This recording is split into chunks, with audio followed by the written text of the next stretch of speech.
All right, now, everybody. Quiet, listen to me. We're going to start a show. Now, some of you people have been with me before. You know it's going to be a tough grind, but we're going to have a show.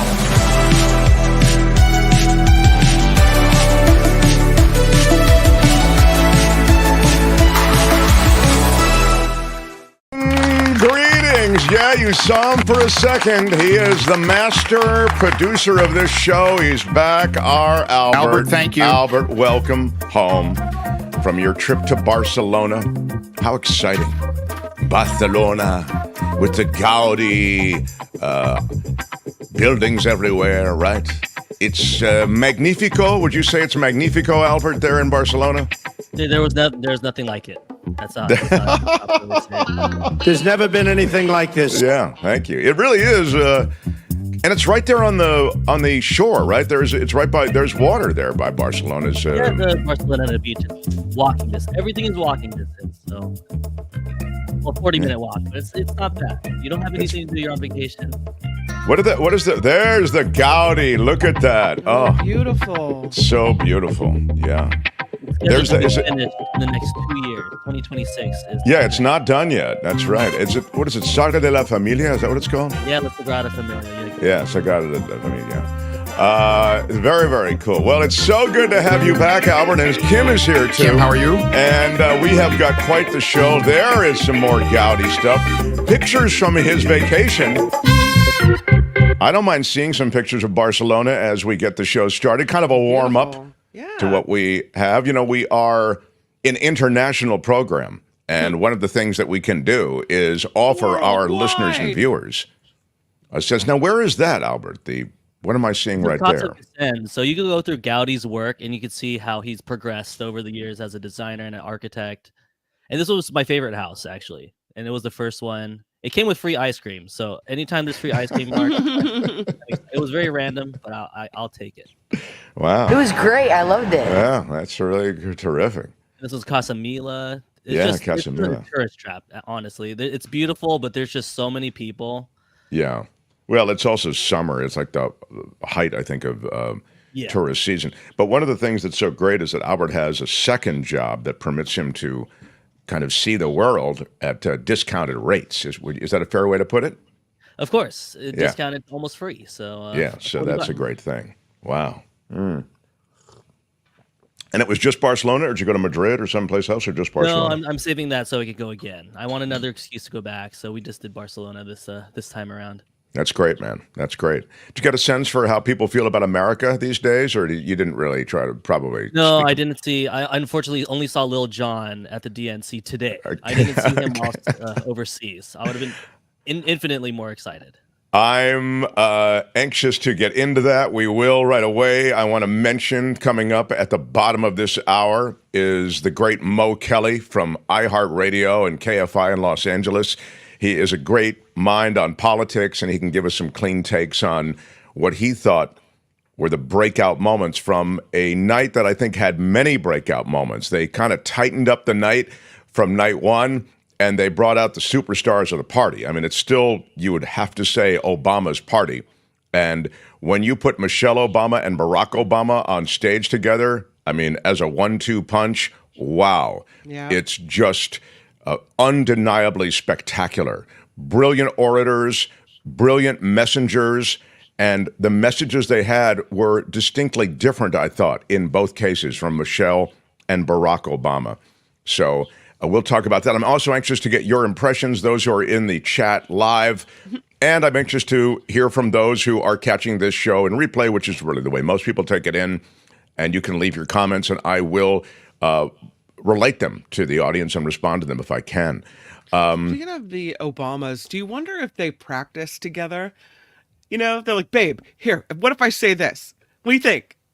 I mean, I'm sure that two see each other's speeches. Absolutely. Yeah. I mean, they're total pros, so you'd have to think that they review each other's speeches. Yeah, they're amazing.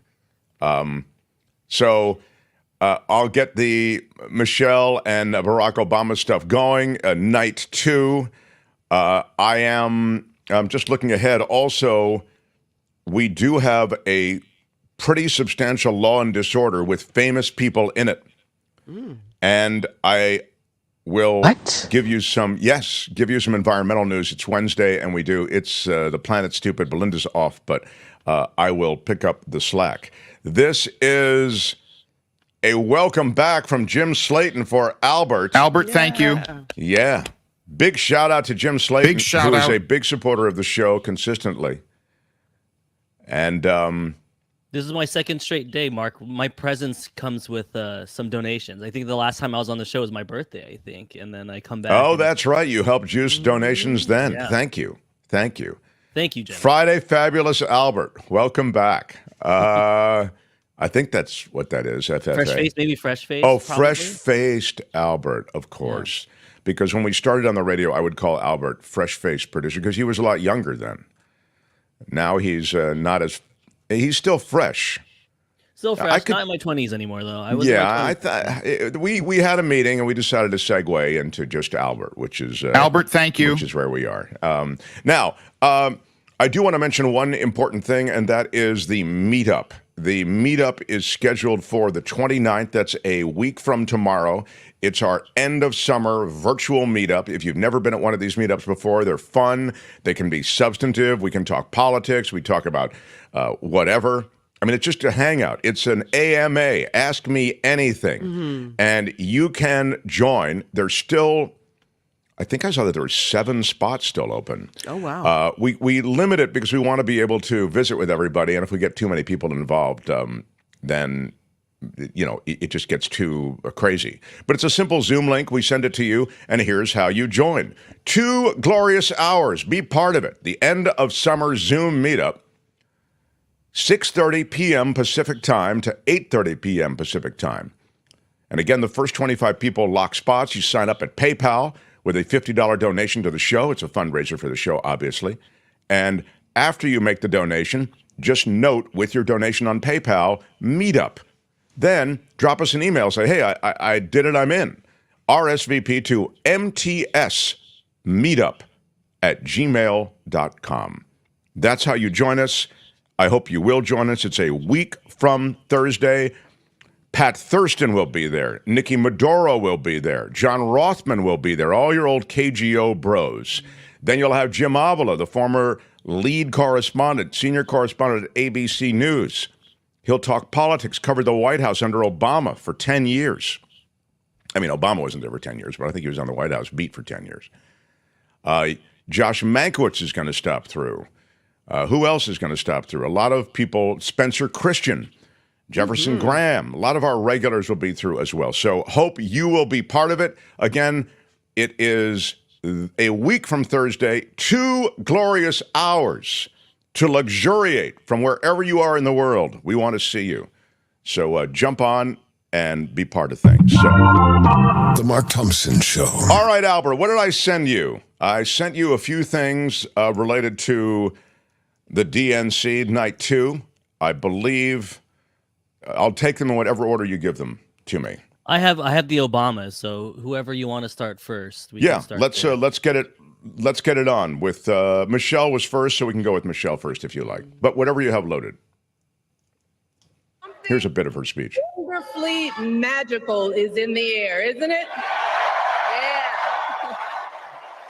Yeah. We're feeling it here in this arena, but it's spreading all across this country we love.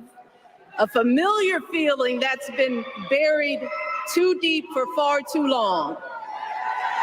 You know what I'm talking about. It's the contagious power of hope. The anticipation, the energy, the exhilaration of once again being on the cusp of a brighter day.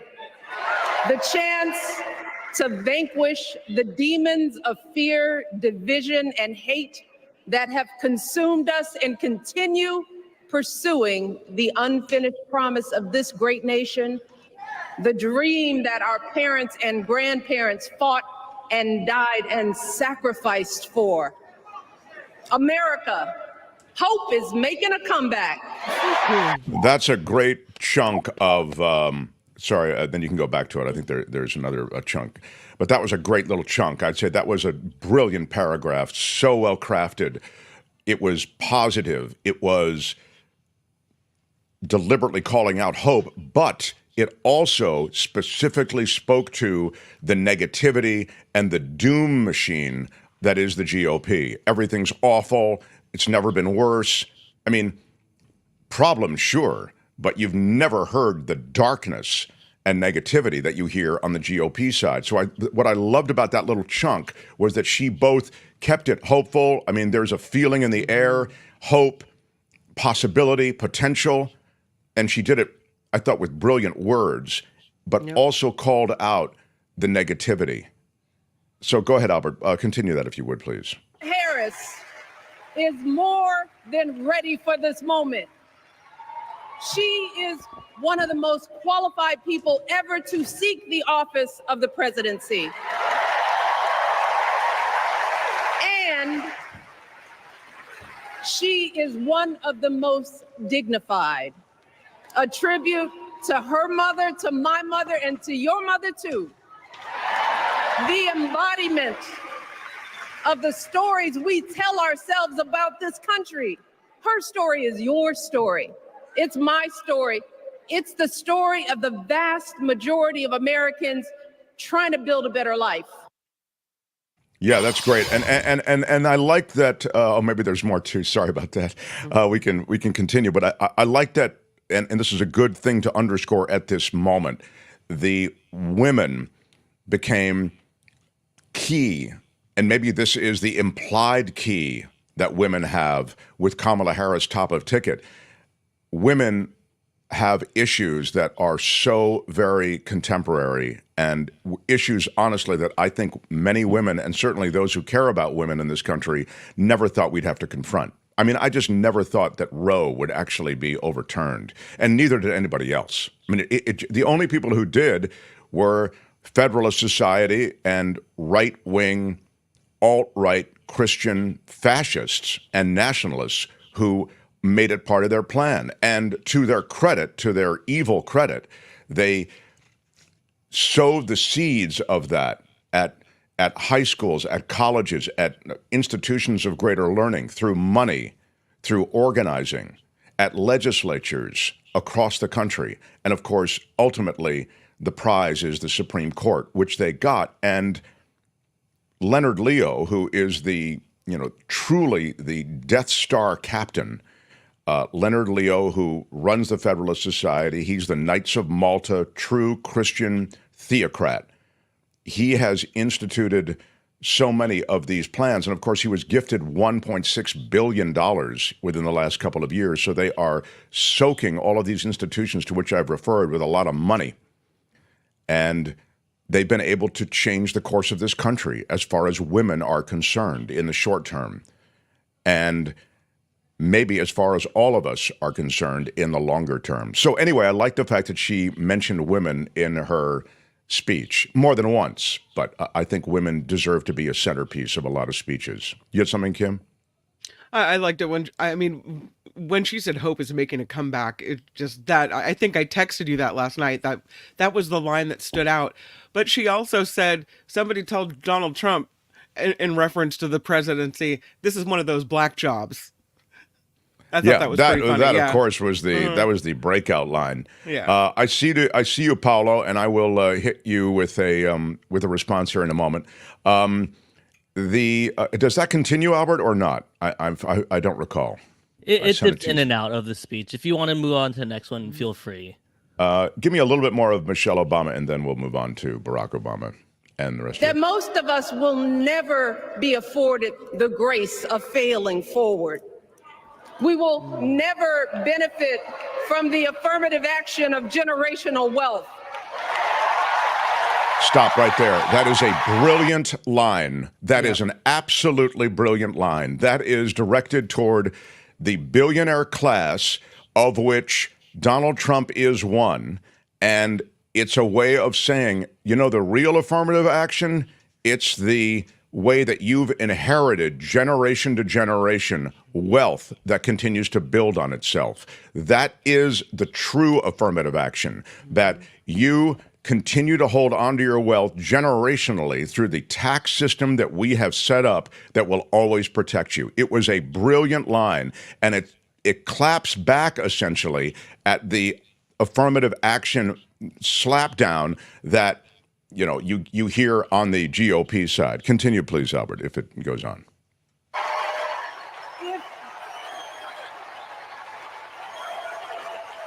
If we bankrupt a business or choke in a crisis, we don't get a second, third, or fourth chance. If things don't go our way, we don't have the luxury of whining or cheating others to get further ahead. No. We don't get to change the rules so we always win. If we see a mountain in front of us, we don't expect there to be an escalator waiting to take us to the top. Now, keep going, Albert. Sorry. Go ahead. I keep jumping out really every time. It's really a theme of hard work, of people pulling themselves up by the bootstraps. This is what you used to think of as the Republican Party, right? Do it yourself. Be responsible for your own self. How did the message flip now that this is the Democratic Party? Yeah, it was a great tip of the hat to the notion of trying to get away from the socialism, which is associated with big business.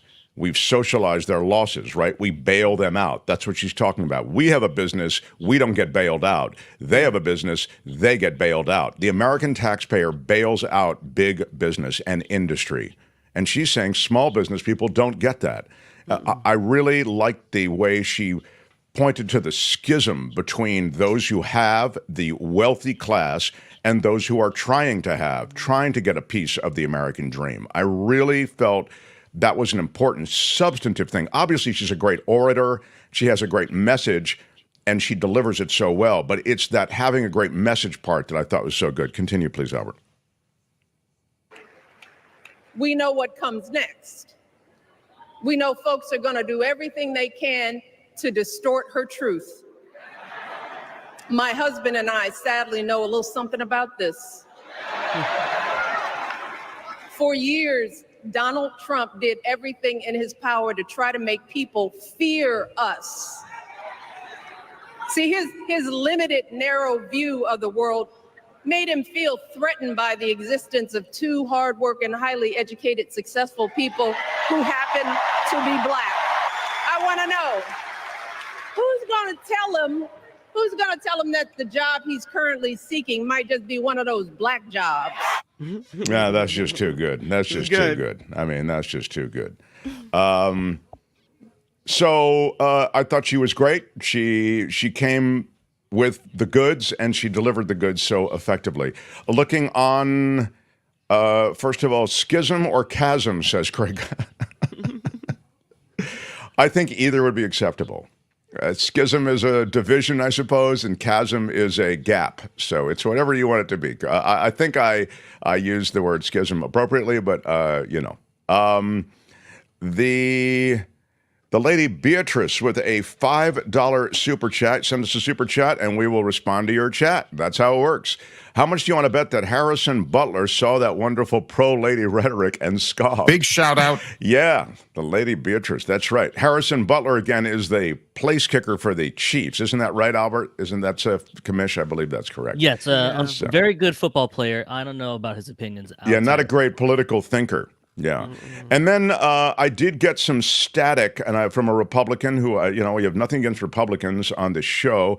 I'm not a big fan of the MAGA heads, but even though MAGA heads are on here, I'm okay to talk substantively with you. But just if you're going to throw firebombs, I don't have any time for you. But here you go. Crazy for Cash for a $5 super chat. Big shout out. Says, I'm excited to move forward in America rather than backwards with the old guy. There you go. And then more to, I think I was referring to Republican here with Paulo. Big shout out, first of all, Paulo. Big shout out. It's amazing how Kamala's economic plan looks like those failed in Latin America in the 1980s and 1990s. It's a typical socialist vision. Well, first of all, Paulo, I would say there is no economic plan. She's made a very generic, broad stroke kind of promise to go after price gouging, and I don't see how you can take issue with it. I even think the term price gouging is well applied there because it's sort of a generic term. It means a different thing to all of us. Yes, there is a technical definition of price gouging, like if it's done in an emergency and, water, fuel, these sorts of things that are marked up. I've made this point before. There are laws against that in many states. But when you talk about her economic plan, there isn't an economic plan. And I think that's smart because if there were an economic plan, a specific economic plan, the specifics of it would be lost on most of us. 99% of the people wouldn't really get into the specifics of an economic plan. However, the broad strokes are appreciated, like the reference to price gouging, and the 1% who do actually parse that economic plan will be like yourself, perhaps, looking for a reflexive way to refer to socialism. It's communist. I really see a lot of what she's doing as speaking to the middle class and those who haven't had a bite at the apple. That's not a bad political strategy, particularly when you're running against a party that somehow has positioned itself as populist. I'm talking about the GOP, when it's really run by moneyed elites. Look at the people who are in the GOP, at the top of the GOP. It's Trump's party. He can play the populist card like he did in 2015.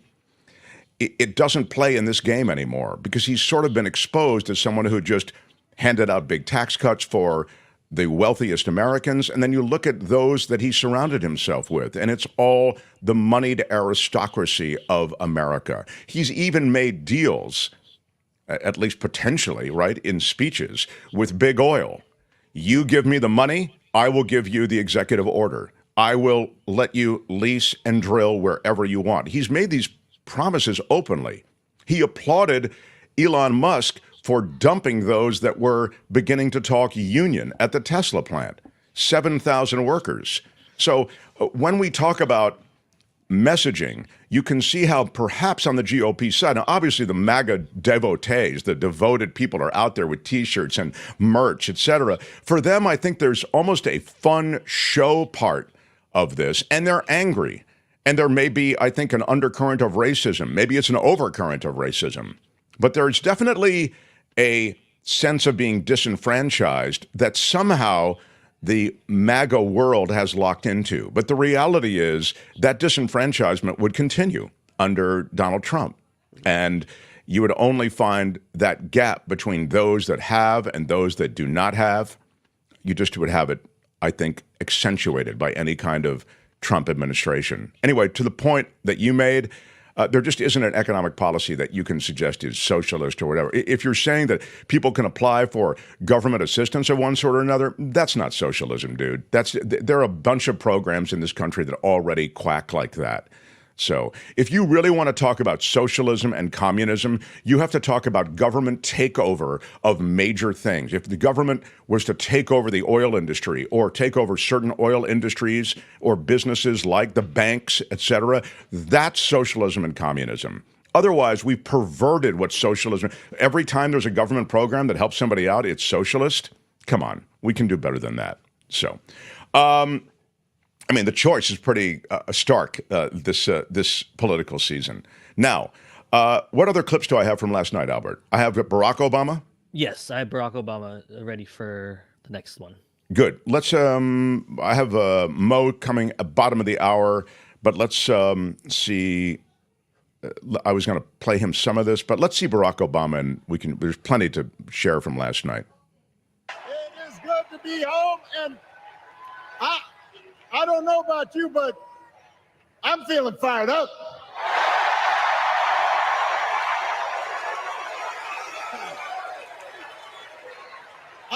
I am feeling ready to go.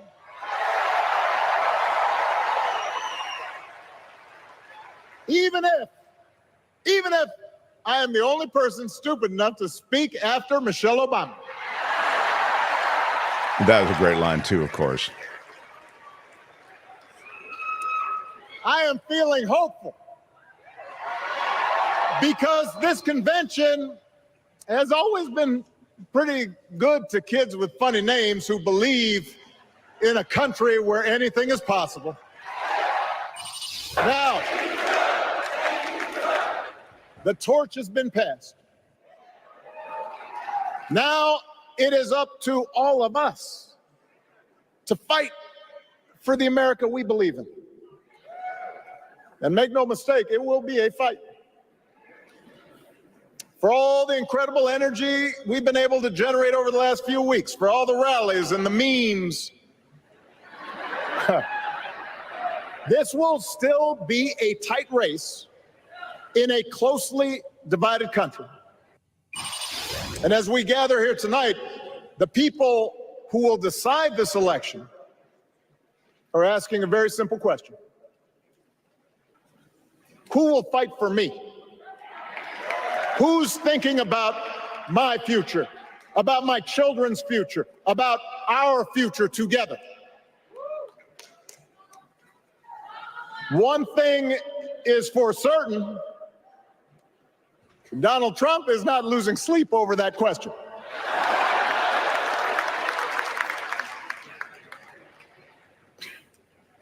Here's a 78-year-old billionaire who has not stopped whining about his problems since he rode down his golden escalator 9 years ago. It has been a constant stream of gripes and grievances that's actually been getting worse now that he's afraid of losing to Kamala.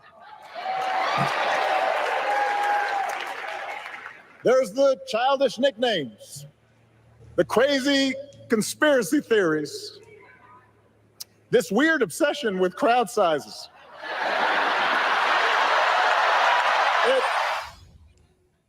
The other day I heard someone compare Trump to the neighbor who keeps running his leaf blower outside your window every minute of every day.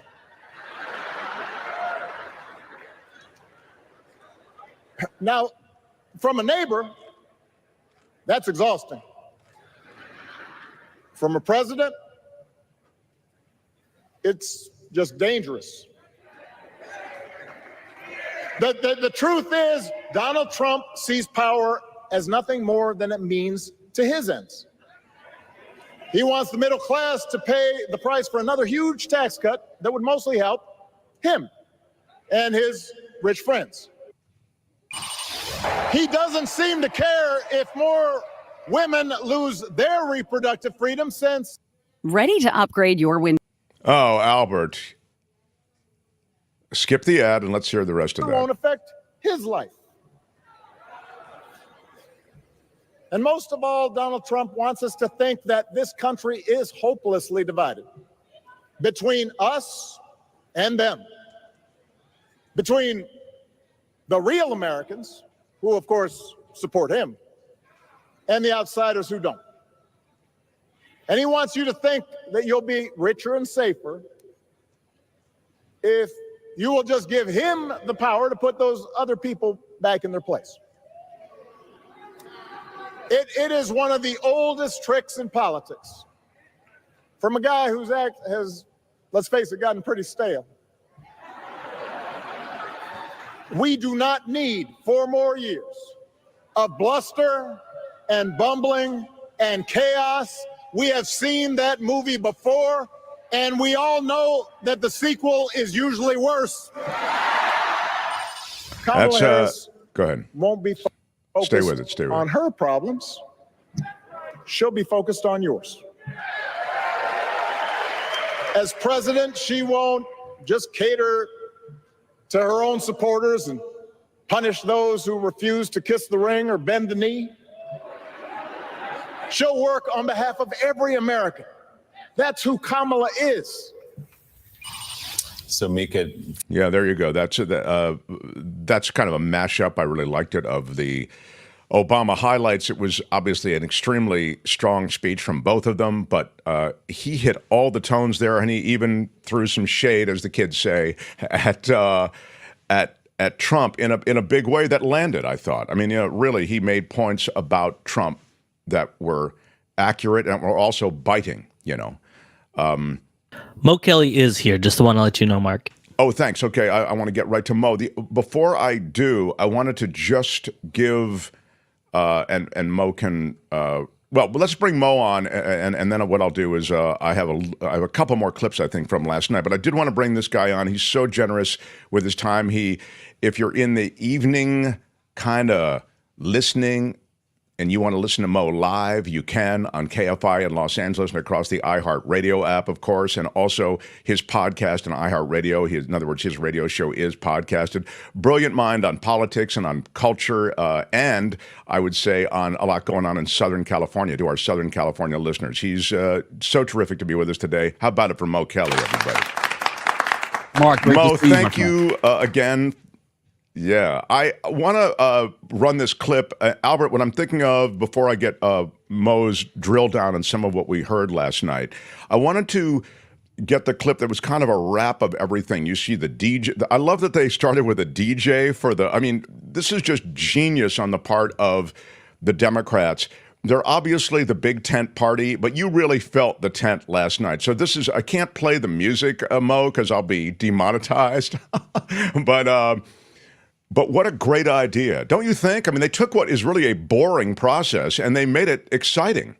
Well, beyond that, you have DJ Cassidy, who has millions of followers, and each state with its own song was about 60 seconds long or so, which is bite-sized, it's digestible, it's social media shareable, and those went out all around the world. And the conventions, I talked about this the last time I came on, they're celebrations, the coronations, they're about sending the ticket off into the world, and that is what was accomplished last night. Now, you may, as a Republican, or a Republican may not say that I liked it, but it's not meant for you. It's about launching this ticket, and it was effective in that way.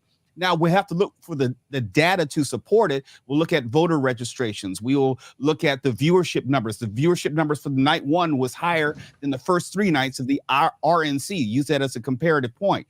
And also fundraising. So from what I can see and what I can tell so far, it did exactly as it was meant to do. The roll call was just brilliant. Yeah, and you saw Lil Jon, and you saw Sean Astin, and is that Spike Lee in the foreground? I can't really. Yes, it is. For the New York crowd. I thought AOC was really good as speakers go. I thought, I'm thinking of AOC because I think I'm looking at this party that was.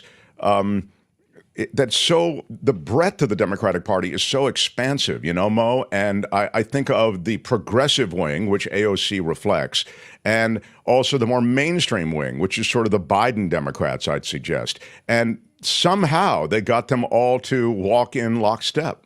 That was the whole point. It was about unifying the party. It was about inspiring the Democratic masses. You even had Bernie Sanders there. So you had, and also this, the Democrats had an embarrassment of riches when it comes to presidents. Whenever you have a convention, you want to have previous presidents there. They had the benefit of a sitting president in Joe Biden leading off the convention, which was weird in and of itself. And you had Barack Obama last night. You'll have Bill Clinton tonight. And obviously you'll have they had Jason Carter, the grandson of Jimmy Carter. So you have the different, I'll say, historical factions of the Democratic Party. There are people who like Bill Clinton who aren't necessarily big fans of Joe Biden or Barack Obama, and vice versa. But you have all those disparate ideologies within the Democratic Party feeling represented. And so they all are putting their collective arms around Kamala Harris and Tim Walz and saying, these are our people, we support them. And it's almost like they're giving permission to those within the Democratic Party who might have been reticent to support. No. This is about all of us as Democrats, and they can move forward as in unison. Yeah, and that path forward is only reachable if you win, which is what is always so interesting to me about the acrimony that has informed so much of the discourse on the Democratic side. Guys, if you don't win, you are going to get screwed so much bigger. They'll screw you bigly on the stuff you care about. So at some point, you have to fall in. And I guess that point is now. This is interesting, and I wanted to get your thought on it. John says, I thought it was interesting that Harris wasn't even there last night. Well, Harris, they did bring in from another rally in Milwaukee. Isn't that what happened? Yeah, they were in Milwaukee at the very same location that the RNC held its convention and sold it out, which goes back to when we look at the metrics and the data. It'll be interesting to see how much the Democrats fundraised just last night alone. They had two events which really weren't competing with each other. They're working in concert with each other, and they didn't lose a step in any way, which was mind-boggling to me. You thought they'd almost like they would almost cannibalize each other because people would rather see one event or the other, and they didn't have to worry about that at all. It was truly amazing. This from Luis, a super chat. Big shout out. Mo is always a good thing. Mo is always a good thing, he says. Loyal listener of your KFI show. Glad you were here. Thanks much. Yeah, Mo, you're really cool to be here. So the theater of it was really strong. They produced a big night with the real luminaries of the Democratic Party, specifically the Obamas. But you also got the second gentleman speaking, and he was, and I'm not really sort of predisposed to like him. It's not that I dislike him, but I don't really have one feeling about him one way or the other. And I found myself utterly charmed by the guy last night. Well, that's one of the benefits of not being a politician. Doug Emhoff doesn't need to be as polished. Michelle Obama doesn't necessarily need to be as polished, but also they have the sincerity factor where they can just tell stories about their spouse. They can talk from a place of not worrying about angering constituencies. They don't have to worry about people perceiving them as just trying to get elected or say things in which are not necessarily as sincere as they would be otherwise. And that is something where it's easier for Michelle Obama to have the type of speech that she had last night, which was very hard-hitting, and it was very easy for Doug Emhoff to tell very personal stories about Kamala Harris, the woman that no one else would be able to tell. Absolutely no one else would be able to tell those stories about the woman, the mother, the stepmother, the person who she was when he met her, the blind date. Those anecdotes go a long way to humanizing her. And all this is part of strategy. You want someone who's relatable, who is humanized, and someone that you feel like has either walked in your shoes or understands you as a voter. But it's not made up. I mean, that really happened, his date. And I love the self-effacing story where he talks about leaving a voicemail that went on, and he was talking and talking. And, you know, like you do with that nervous energy. I mean, these are all charming stories. And as I say, they make fun of, he made fun of himself. So you found it immediately endearing, of course. And then, as you say, he lays out all the specifics of who she is and what her values are, which is pertinent to the overall challenge of trying to win the White House. What were the other standout things to you as far as, I thought one of the things, I'll ask you and then I'll shut up, but I'll just share this one thing with you. I thought it was notable that the night was punctuated by Republicans, even those who had served in the administration of Donald Trump, who actually came to the convention to say, I'm supporting Kamala Harris. This guy can't be allowed near the White House again. I thought it was important. It was poignant to not only the Republicans who might have been watching, but also disaffected Democrats who might have been watching. We saw what happened in 2016. There were a lot of people who either stayed home or made protest votes for Jill Stein because either they were supporting Bernie Sanders or they didn't like Hillary Clinton or whatever. And then what we got out of that was 3 Supreme Court justices nominated by then President Trump, and we saw what has happened since then. And the Republicans, I think, were, number one, giving permission to other Republicans to say it is okay to not necessarily support everything that the Democrats have and not support the Harris-Walz legislative agenda. But there's a clear and imminent danger and threat which has to be addressed. And let's say me as Stephanie Grisham or Adam Kinzinger, we are still Republicans, but we understand that we love America more than we love the Republican Party. And we are here falling on our sword, if you will, to say that this guy cannot be president again. I think it was very powerful. I think it was very important and also poignant. You know, Albert, there's another... I sent you some other videos. I'm thinking in my mind, I know I sent you a video of cabinet officials who served under Trump who said that they don't, if I would suggest that as a backup, but if you have anything more from the convention, I'd love to run it now. There it is. This is Stephanie Grisham. Go ahead, Albert. He calls them basement dwellers. He's talking about his own. On a hospital visit Trump one time, talking about his own people. He's talking about his own supporters. He calls them basement dwellers. Go ahead. when people were dying in the ICU, he was mad that the cameras were not watching him. He has no empathy, no morals, and no fidelity to the truth. He used to tell me, "It doesn't matter what you say, Stephanie. Say it enough and people will believe you." But it does matter. What you says matter, and what you don't say matters. When I was press secretary, I got skewered for never holding a White House briefing. It's because, unlike my boss, I never wanted to stand at that podium and lie. Now here I am, behind a podium, advocating for a Democrat. And that's because I love my country more than my party. Kamala Harris tells the truth. She respects the American people, and she has my vote. I have a confession to make. I'm a lifelong Republican. So I feel a little out of place tonight, but I feel more at home here than in today's Republican Party. The grand old party has been kidnapped by extremists and devolved into a cult, the cult of Donald Trump. I have an urgent message for the majority of Americans who, like me, are in the political middle. John McCain's Republican Party is gone, and we don't owe a damn thing to what's been left behind. So you're hearing from Republicans. Yeah, there you go. So that was what I was referring to, Mo, and what you were talking about as well.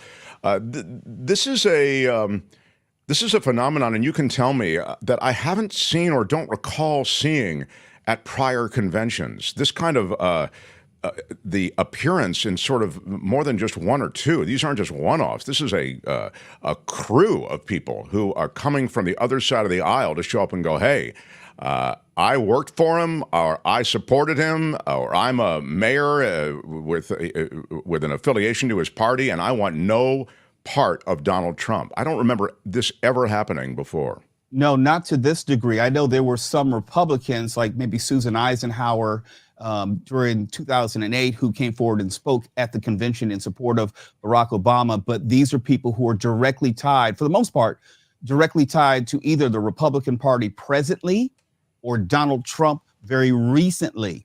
Someone like Stephanie Grisham, who worked with him directly, who can speak to firsthand knowledge of the person, of the president, how he behaved, how he is dangerous. And I think to a reasonable person, that is compelling. And let's not forget, you and me, Mark, we follow this all year long. We follow the highs and lows and the intricacies of the politics, but most Americans don't.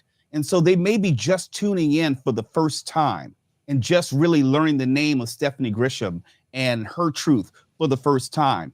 And people now will start paying attention and learning more about Donald Trump from his own people in a way that may not have paid attention to before, because now people are ramping up and making their decisions. If they're truly undecided, they're taking a look at both candidates and their behaviors and their speeches, their general demeanor, and then they're going from there.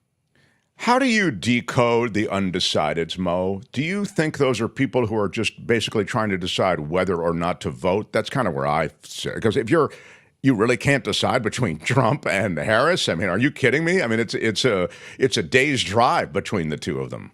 I think it's more than that. It's the true undecideds. You know, the people who are going to either stay home or not stay home, the undecideds of whether they're going to vote for Harris or they're going to vote for, let's say, RFK, or they're going to write in some candidate, if someone might be a Republican. And there's also the people who I think are, quote unquote, publicly MAGA, but don't want to necessarily vote for Donald Trump because no one knows what someone's going to do in that voting booth. If you're old enough to remember the Bradley effect, there was a LA mayor by the name of Tom Bradley, first black man possibly who's going to be governor of California. And he was leading in the polls up to election day. And then what happened was what they call the Bradley effect is people said one thing publicly and did something else when they went into the polls. I am not convinced that MAGA is as solid as people would have you to believe. I believe that there are a lot of women who may be publicly MAGA who will go in and vote their personal beliefs and priorities, which may lend more to the Harris-Walz ticket, but they would never admit it publicly. The Bradley effect I saw the last time Trump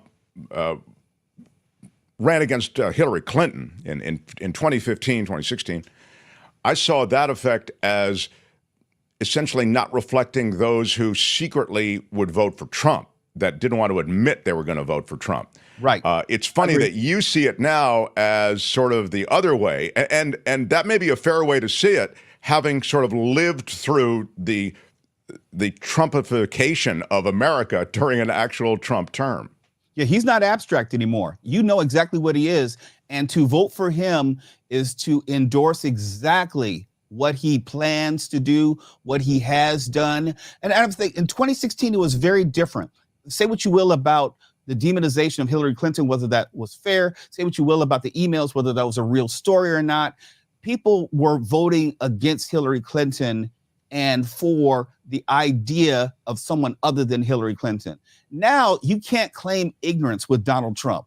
You know what I'll say a bereft person he is morally. You know exactly who he is, that he is deficient in all these departments of decency, dignity, and decorum. You can't deny that. And I think in the way that we've seen more Republicans come out and speak out against him, there will be more Republicans who may say one thing to their husband or to their wife, but when they get in the actual polling booth, they may say otherwise.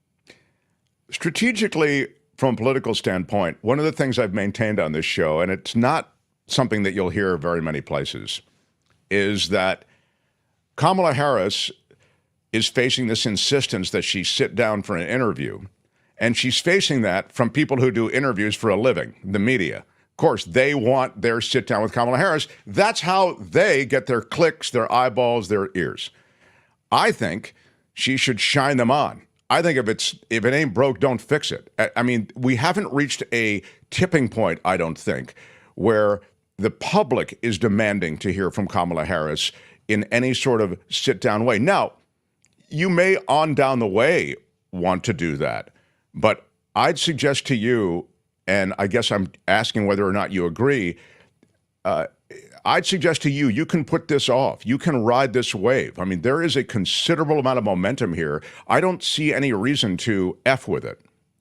It's not a thing, Mark. I mean, never have you had some sort of expectation that a candidate prior to actually garnering the nomination to sit down for a one-on-one interview. It's not a thing. It has never been a thing. This is a fabrication and a creation of those who would like to have, to your point, a one-on-one sit down with Kamala Harris. She does press gaggles after every campaign event. It's not that she's not answering questions. It's this false bar that someone has raised that she's supposed to jump over to sit down with Fox News or ABC or someone to do a one-on-one interview. And if she doesn't, if she doesn't show up to the Fox debate, that means somehow that she must be afraid. I've worked in political media for decades. That has never been a thing. Would we like to have that sit down as a member of the media? Absolutely. But she has no obligation. Her obligation is to campaign, and the media's obligation is to cover that campaign. Now, whether she sits down with George Stephanopoulos or Brett Baier, that's up to her. But there's no sort of implicit requirement or expectation. That just and now that she's officially the nominee, then maybe we can start having that conversation. But prior to the convention, absolutely not. It's a farce. Well, I think that, yeah, and our banner there, Kamala Harris criticized for not doing interviews. I would say the fraud of Kamala Harris being criticized for not doing interviews. I think it's a total fraud. It's really, again, it's a media hunt. They want that, and that's what they're hunting for, the sit down with Kamala Harris. But apart from them, it made no sense. So perhaps we get something in the weeks to come, but again, it'll be on different terms. And one of the false equivalencies, and then I'll move on, that I'm hearing is, hey, Donald Trump did a whole thing with Elon Musk. He sat there and they talked for an extended period of time. Dude, Elon Musk started that with a back rub for Donald Trump. It was unbelievable. One thing you won't hear from Lester Holt is, I'm endorsing you, I'm supporting you with my money, and I believe you're the guy for the future of America. You'll never hear David Muir say that or Lester Holt. It was not an interview in any sort of adversarial way. Elon Musk and Donald Trump did everything there but hold hands. It was so I think there's a false equivalency there, and that was sort of helping to animate a lot of those demands for the interview. Yeah, and also I think there's a high degree of media illiteracy out there to not understand what an actual interview is. And that was basically an in-kind donation. That was almost a promotional piece. No, actually, it was a promotional piece for the campaign done by an advocate and surrogate for the campaign who has been working in concert with the campaign. That's not an interview. And unfortunately, we don't know the difference between a David Muir and an Elon Musk. We don't know the difference between a Sean Hannity and a Lester Holt. We don't. And there's a considerable amount of difference in between those individuals, but we're more advocating and fan rooting for these politicians, not actually asking for a probing interview. I'm just seeing now, yeah, and I get a hard time like this, and you're familiar with it too. Delwood said, oh my, now media request being called a fraud. Mark has gone off the deep end of the pool. It was a fraud. It was a fraud of the media. And Mo just agreed with me. He didn't use the word fraud, but he said, the demands are coming from those who are in the world of demanding media sit-downs. The media, right? The people aren't longing for that yet. Now, as Mo also said just a moment ago, that may happen now that she's the nominee. But more to the point, Delwood, it was a fraud. I stand by my comment. So the last thing I have for you, Mo, is sort of a weird fact that I think we're dealing with in America now that we've never dealt with before, and here's what it is. And there's certainly been challenges to the vote in America. I think this is a troubled system with this ridiculous electoral college, with the women not getting the vote for a long time, with blacks not getting, even being recognized as citizens with voting rights. I mean, this is all through our history. That doesn't even begin to describe all the issues. There's voter suppression, voter disenfranchisement. There's now voter disenfranchisement, just to pick up on the last thing I said, on a kind of industrial level. It's a serious thing that's happening. It's happening in Arizona. It's happening in Georgia as two states where it's really being pursued aggressively. I'm talking about GOP legal eagles going in to try to seriously get off the voting rolls a lot of people who are registered voters. You can Google this, everybody who's listening to me. There is a serious legal casework being done now to disenfranchise voters. The plan is, and this is what I'm getting to with you, Mo, to somehow throw this election into, with an inability to win the election. This is the narrative, okay? The GOP will throw this election into questions such that it's unclear, with neither candidate able to reach the threshold of 270 because you won't get certification of the vote in some of these states, that short of that, we want to get it to the Supreme Court, get it to the House of Representatives, where it's one state, one vote, and the GOP takes it that way. In other words, the people's voice less important, because the plan is to legally challenge, muddy the water, default to Supreme Court, and default to the House of Representatives. Can you speak to that plan? Sure. There are a number of court cases right now where GOP operatives are trying to remove literally hundreds of thousands of people who are presently registered to vote from the voting rolls. Whether that's successful or not is neither here nor there. To your point, Mark, they want it to where it's just legally muddied enough where it keeps going up the judicial chain to eventually the Supreme Court. And let's say in Arizona, they're talking about 122,000 voters they're trying to remove from the rolls. Let's say they are successful. That throws into doubt the election results. Let's say they aren't successful. Then the GOP will again appeal that decision and say that the results, let's say the Arizona goes to Harris Walz, that the results are illegitimate because the 122,000 people were on the rolls, and it will send it up the chain. That takes time that delays the official certification in January. So you have a January 6th by a different name and a different method. And then you have the constitutional answer, which you alluded to, where it would go to Congress. This is not about having a free and fair election. This is about directing the eventual result of the election. If you had to rate that possibility, Mo, I know it's impossible to rate it, but does it feel like a significant percentage chance, or 50-50, or less than 50-50? We'll put it this way. I think it's 100% chance that if Harris Walz should win the election, in other words, be determined as the winner from the election, which could be a day or two after the actual election day, there is no world that I see that Donald Trump will concede or the GOP will concede. Where it goes from there, I'm not sure. There will be legal challenges.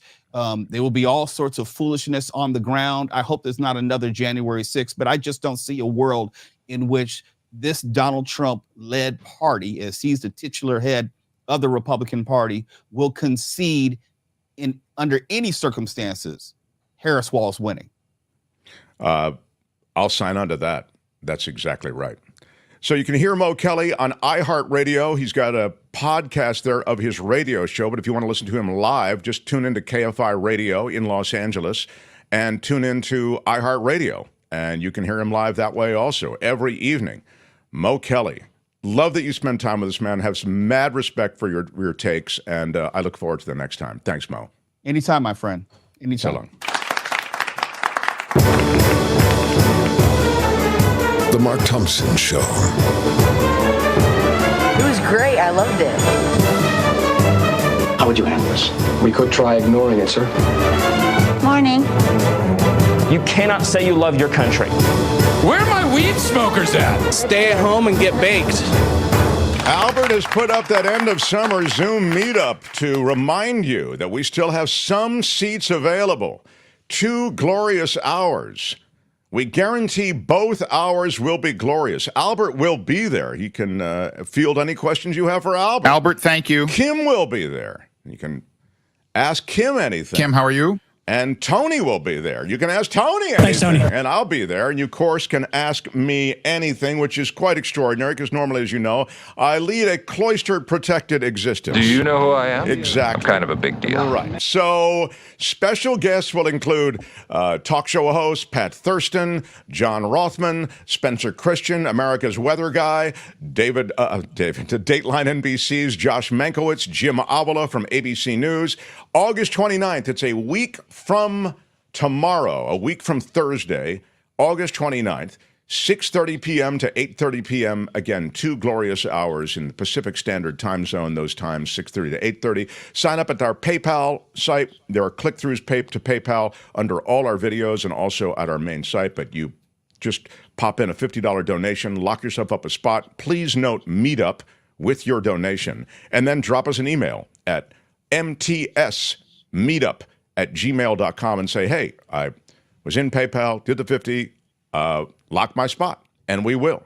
Going to be a lot of fun. 1 week from tomorrow, August 29th, 6:30 Pacific time. All right. Kim's news, I do want to note, not related to politics. I think it's kind of a big deal, though, that there was a winner of the $1 million Mega Millions ticket in Southern California. Oh, yeah. Yeah. What? Winner, winner, chicken dinner. Yeah. $1 million will buy a lot of stuff still. I mean, I know there's inflation and things are more expensive, but $1 million still can, it's a life-changing amount of money. Are you talking about the 44.3 mil? I'm talking about the $1,016,356 winning ticket that was sold at a supermarket in Newport Beach, California. Wow. Shout out to Newport Beach. Big shout out. The jackpot that Kim's talking about, because she doesn't even slow the car down for $1 million. No, we don't even stop. Now, Kim believes, and this is something you think I'm exaggerating, but I'm not. She has said, don't you feel as though you would waste your luck if you were just to win the $1 million? This is seriously a logical argument that Kim has made. Thank you. You only that we. This is what you have to understand. all of us in Kim world have a limited amount of luck. It's a finite amount of luck. Yes. Yes. Do you want to use your luck, the limited amount you have, for a measly million? This is, again, in Kim's view, it's $1 million. It's not, it's not nothing, but she's saying the big thing that you want is the big jackpot, which is $464 million. So she's saying, don't get into the $1 million thing. Don't waste your luck on that. You want the big money. Isn't that right, Kim? You don't want the 5 numbers. You're one number away from the sixth winning number. You've just zapped out all of your luck. You're never going to get that close again in your whole life. The jackpot will increase to an estimated $498 million for next Tuesday night's drawing. And if you win the lottery, please still come to our virtual meetup, even though I know you're going to be too rich and you're going to be too busy and people are going to be coming to you for money. You're going to be involved in all of this stuff, buying stuff, donating stuff. Still come to our meetup if you're the big winner. Yeah, so, and you know, I'll see your million and I'll take this one, okay? Yeah. Someone struck it rich after buying a Powerball ticket at a Ralph's grocery store in Dana Point, California. Right. This winning ticket, sold ahead of Monday's drawing, is worth $44.3 mil. Wow. $44.3 mil, matched all 6 numbers. Going on in the United States of America? Now, Kim, do you think that is a waste of your luck, or are you ready to waste your luck on 44? You'll I'll take that. The So 44, yes. Okay, so million's too low, but 44 is well within the range of monies that you would take to win the lottery. I think that's appropriate. What is the threshold, though, Kim? Would 5 million get it done or not? I think 5 million would get it done. Absolutely. Oh, okay. I love it. Kim, how are you? Yeah. The jackpot was 500 million and I was one number short. Then I might be annoyed. All right. Well, I think 44.3 million, as you say, that's a lot. That is Southern a lot. California is getting a lot of these winning tickets, huh? Mm-hmm. Yeah, it's over $45 million in lottery wins in Southern California alone. Well, smash the like button like a boss. We've given you a lot of politics in the first hour, and the thumbs up help us in the world of YouTube. We will still, and I'd like to have a bunch of comments and donations and shout outs. So if you want to get the after the news, we could do that as well. Yes. I feel like are the comments regarding politics? Because I'd like to do it now. Then maybe. Yeah. Yeah. I can still do Kim's news after that. Is that cool? Mm-hmm. All right. So Albert, thank you. Always getting bumped. Always the last girl to be asked to dance. Well, I mean, GOP's vision of America, furiosa with minorities, lots of guns equals lots of guns, violence, and love of oil, says Luis. Big shout out to a regular super chatter with us. Yeah, I mean, there's so many different ways to boil down the GOP, I think, and I'm sure there are GOP viewers and listeners who feel that there are many ways to boil down the Dems, but I think GOP now, the way it's been hijacked essentially by MAGAites and by the theocrats, I think it's a very dangerous party. So, Vilma loved the roll call last night. Yeah, it was. We commented on it. So terrific because the roll call is usually so boring. You have to, you know. Fun. It was so much fun. Like you wish they, as a matter of fact, the Lincoln Project, this morning, sent out a Spotify list of all the songs used for each state. It's called the DNC 2024 roll call. It was celebratory. It was, you know what it was? It was a kind of a continuation of this bringing the joy back to politics. Yeah, I think that's fair. I mean, I really think that's fair. I mean, they're really repping, are the Democrats, hope, joy, smiles. It's upbeat. That's extremely,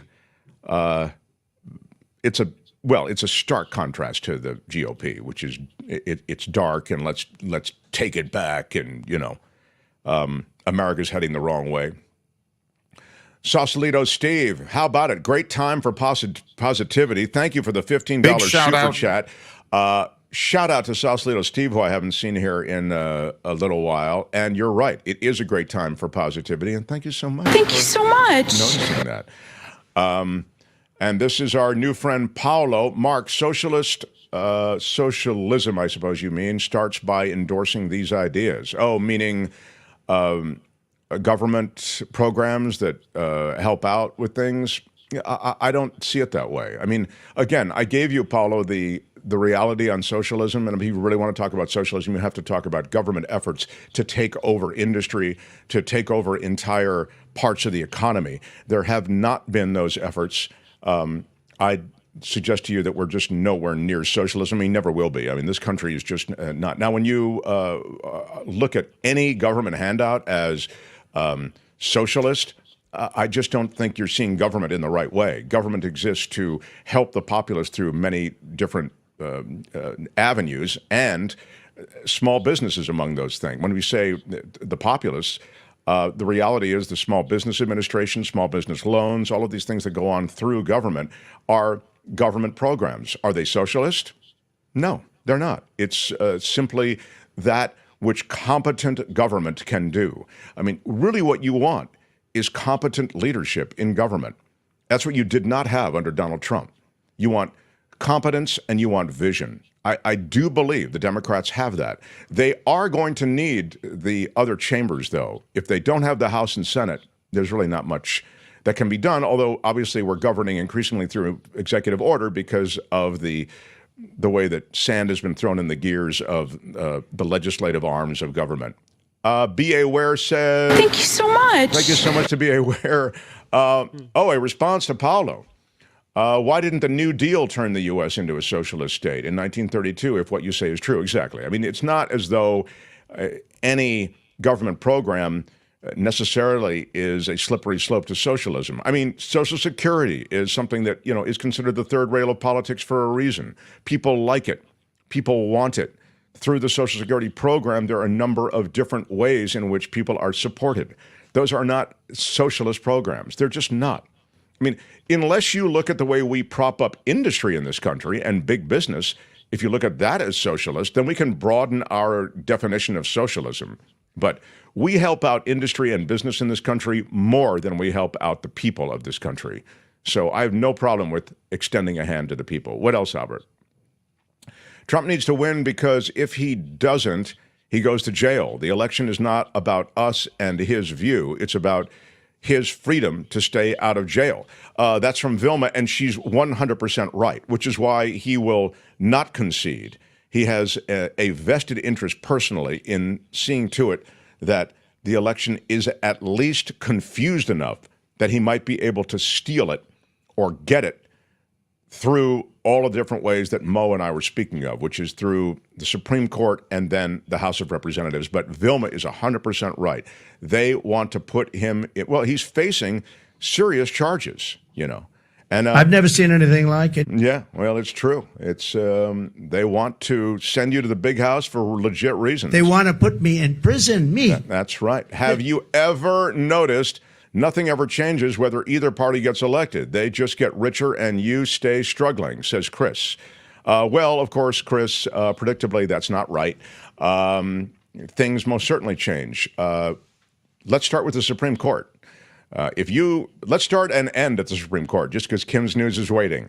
Look at your Supreme Court and tell me that nothing ever changes under either administration, under either party. That's the most ridiculous thing I've heard. There are huge changes under both, and the Supreme Court is really, I think, the start and end of that conversation. And the last thing I would say, if you want to say, well, no, I was talking about the economy. The economy under Trump was, as you know, foundering. There was real trouble in the middle of a pandemic that I believe Biden very competently got us out of. We flourished more than any other nation on earth coming out of the COVID pandemic. And then if you care about the stock market and your 401k, et cetera, look at the stock market and look at your 401k. And the last thing I'd say about the debt is that you, the GOP, Chris Hultman and your like, you ran the debt up under Trump, double the debt to what Biden has done.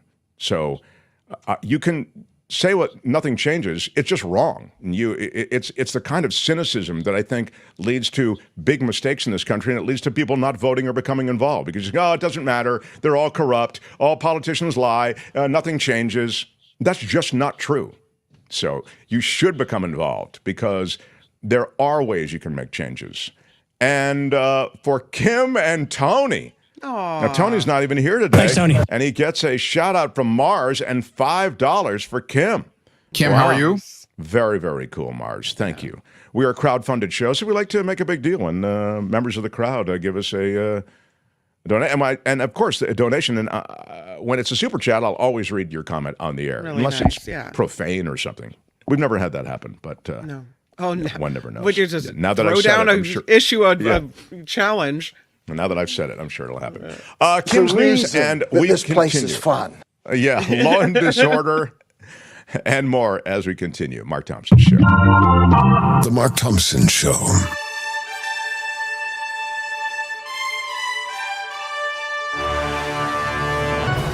On the Mark Thompson Show, I'm Kim McAllister, and this report is sponsored by CoachellaValleyCoffee.com. Heading to the Democratic National Convention for the third night. This'll feature Minnesota Governor Tim Walz officially accepting the Democratic nomination for vice president. It happens in Chicago today. He is set to talk about growing up in Nebraska and about his and Vice President Kamala Harris's vision for America. Relatives of two past Democratic presidents are praising Kamala Harris. The grandsons of John F. Kennedy and Jimmy Carter spoke last night at the Democratic National Convention. Kennedy's only grandson, 31-year-old Jack Schlossberg, said JFK's call for action is now ours to answer because, in his words, once again, the torch has been passed to a new generation. Outside, pretty rough at the Democratic National Convention. More than 70 people arrested after police clashed with pro-Palestinian protesters while the Democratic National Convention continues. This after pro-Palestinian protesters rallied outside the Israeli consulate. Fighting did break out, and a mass protester apparently set fire to half of an American flag, half of an Israeli flag. And again, the barriers had been partially broken down, so there's some protests outside. Interesting that demonstrators came to the Democratic National Convention to protest in bigger numbers than the Republican National Convention because they knew it would be a bigger stage on which to be seen, perhaps. Yeah, it's a really good point because the issue that they're protesting is far more intensely played out on the GOP side of things than it is on the Democratic side of things, meaning the Democrats will take a meeting with you on any number of things when it comes to Gaza and even Israel policy, but the Republicans are hardliners. They won't take a meeting with you, and they feel we're not doing enough for Israel. So the idea somehow that you would protest, I have no problem with the protest. What I guess I'm trying to say is, to Kim's point, why aren't you over at the GOP at a convention? You guys didn't even show up. I mean, it's as though they go where, as you suggested, Kim, that at least they'll be heard. That's right. Governor Gavin Newsom, I don't know if you saw him last night. California made some history at the DNC. For the first time ever, it was the last state to cast its votes for a presidential nominee instead of being called in alphabetical order. That was to honor the home state of Vice President Kamala Harris. Governor Gavin Newsom called her a star last night as he closed the ceremonial roll call, saying he saw that star get even brighter when she was Attorney General, Senator, and now Vice President.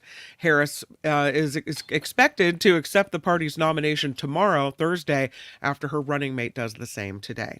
You know, I have to say, too, that this is a weird thing because I know we live in this world where we do a lot of political analysis and we've seen a lot. And so what I'm about to say sort of flies in the face of that because I feel as though all the emotion has sort of been beaten out of me through the years and disappointment has taken over. But the reality is, as Newsom was speaking last night, and I saw that California delegation, I just had a sense of pride. It's a weird thing. I really kind of, now, admittedly, the older I've gotten, the more I get choked up on stuff, and the more I've always been emotional. I've always been that way. So it's only become amplified as I've gotten older. But what I would say is I really had a sense of pride when he was talking about as every time you go from state to state, obviously you saw it last night, they talk about the stuff that's great in the state, right? What the state is known for, et cetera. And as Newsom was going through this thing, and on some level, I guess you could look at it as perfunctory or just sort of like going through the motion, but the reality, perfunctory is a ding word.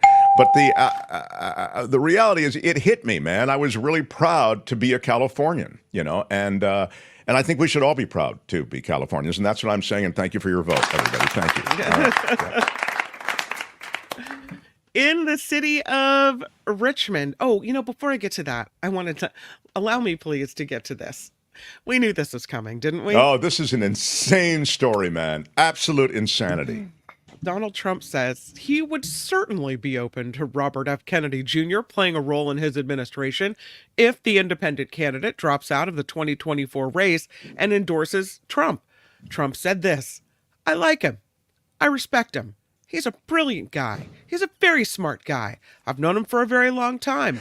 I didn't know he was thinking about getting out, but if he's thinking about getting out, I'd certainly be open to it." I've never seen anything like it. Yeah, well, it's the case that he also offered to be part of the Kamala Harris cabinet. I mean, Yes. This is really true. Not just Trump. He said, "I'll trade an endorsement for being in your cabinet."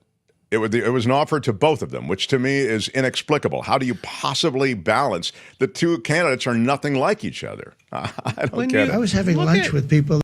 Yeah. When you look at RFK and the campaigning and the messages and basically a giant zero, it's clear that it looks like he only ran to barter it for some type of job. Right. He's an angry man, and he should be an angry man. Okay. Well, I just think that bottom line is, I think there's a lot of ego in RFK's run, and A lot of people like him. I think they like me too. well, I don't understand it except for the way that you've put it, which is, it's a power grab on his part. We played you yesterday what his running mate said, that she's concerned about their candidacy stealing votes from Donald Trump and allowing for a Kamala Harris victory. And so now they're looking increasingly at endorsing Donald Trump, dropping out of the race so that they can defeat Kamala Harris. So they are Trumpies in their own way. That would be a nightmare, wouldn't it? I mean, imagine those two together. Wow. In the city of Richmond, the power is back on here in California after a man died in an underground PG&E vault. Police believe that he was electrocuted, causing an outage and explosions as well. Officers arrived yesterday morning to find this manhole cover removed on South 2nd Street near Cutting Boulevard. They believe the man was trying to steal wires that contain valuable copper. Took hours for crews to recover his body because of the complicated layout of that PG&E vault. Some Bay Area teenagers are ready to make their voices heard in November. They will be allowed to vote in Oakland and Berkeley school board races. Measures passed in each city will lower the voting age to 16 just for the school board races. The Board of Education president, Oakland Unified School District, says it's only fitting since young people are directly affected by the decisions of their local school boards. Ballots will start going out the week of October 7th. A California wildfire is threatening some of the tallest trees in the world again.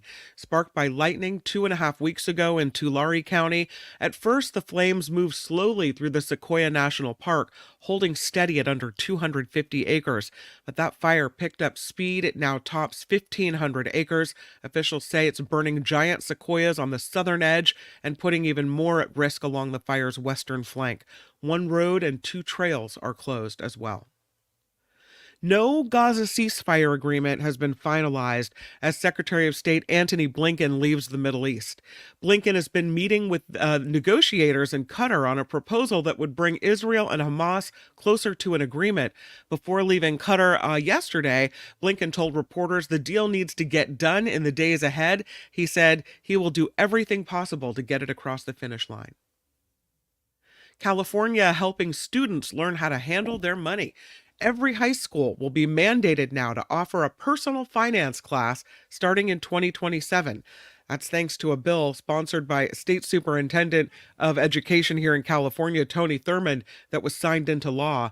The course must be at least one semester, and it will become a graduation requirement by 2030. Experts say the lessons won't just impact teenagers, but hopefully their families as well. I love that plan. And I wonder, in addition to personal finance, if they'll teach the Kim McAllister limited luck theory, which is associated with all of us have limited luck. Don't waste it on $1 million lottery when there's a $43 million payout or even a $443 million payout maybe in your future. Statistical fact. I mean, don't argue. It's provocative, I'll say that. I don't know that I sign on to it, but I wonder if it'll be included. Anyway, please continue. Yeah, some trouble in Los Angeles County where the Assistant District Attorney Diana Taryn will stand trial. Yesterday, a judge ruled there is enough evidence to warrant a jury trial for Taryn, who's accused of misusing protected confidential law enforcement data. When charges were filed earlier this year, Taryn was in charge of DA George Gascon's Ethics and Integrity Unit. State prosecutors initially filed 11 charges against Taryn, who's accused of copying or using computer data without authorization. The judge did dismiss 2 of the charges yesterday, but says there's enough evidence to move forward. Your Los Angeles County Assistant District Attorney in some trouble there. Oh, he's a mess. He's an absolute mess. It really is. I'm very tough on law and order. I think Brooke Jenkins was a real upgrade in San Francisco, and LA needs an upgrade too. Here's the chance to own one of California's oldest nudist resorts. You could be the owner of the Lupin Lodge Naturist Club, being sold for almost $33 million. It's fantastic. Well, it's been on the market for a while. The property has 37 bedrooms, 22 bathrooms in the Santa Cruz Mountains. It was founded in 1935 on the site of a former winery, and it sits next to Los Gatos, about 13 miles away from San Jose. Those who would like to preview can visit this weekend for the early 90th anniversary party. Morning. Yeah. Wow. I don't... Is it still it used to be a nudist place. Now it's not nudist any longer. I think that it's a nudist place. Oh, they're still nuding it up? It's one of California's oldest nudist resorts, and they're still going strong. Oh my God. Wow. That's pretty cool. I mean, typically at these nudist places, the people who are nuding are not necessarily the people you want nuding. Am I right about that? Yeah, never is. The beaches in Spain. Would you like is to where apologize for what you've done? What's that, Albert? The beaches in Spain are not completely. Oh, nude, that's right. Yeah. But they're everyone likes to get tanned out there. Yeah, that's a very good point. Albert, thank you. In fact, it's worth noting, and it does speak to our culture. We're a puritanical culture, so we are all hung up on women's boobs, and now I guess people are showing their derrieres a little bit more. But I notice in Europe, they're not as hung up, man. They're not as hung up as we are, It's not fake. That's real. Yeah, but those beaches, that's right. I remember when I was first exposed to it in, if you'll pardon the expression, in France. Yeah, it was... Albert, did you take pictures of those beaches? Shadow producer Calvin Wong wants to know. Did you respectful photos and respectful videos of the beach. Respectful, exactly, Calvin. How dare you suggest that Albert would somehow take advantage of that situation just to, be a I was traveling with a voyeur. companion, so that would have been awkward. But yeah, exactly. So usually I end on a positive note with nudity, but this story is too important not to throw in because, especially after I just had COVID for the first time, comes this news. The COVID pandemic, is leaving a long-term mark on society in the form of decreased life expectancy. Oh, no. That's not fake. That's real. That is not good. According to an analysis of all 50 states by the CDC, babies born in a majority of states in 2021 should expect to live about 9 months shorter of a lifespan than the 79-year average the prior year. That is the case in all 38 states, while 11 states held steady, or in the case of New Jersey, the projected lifespan actually increased by a year and a half.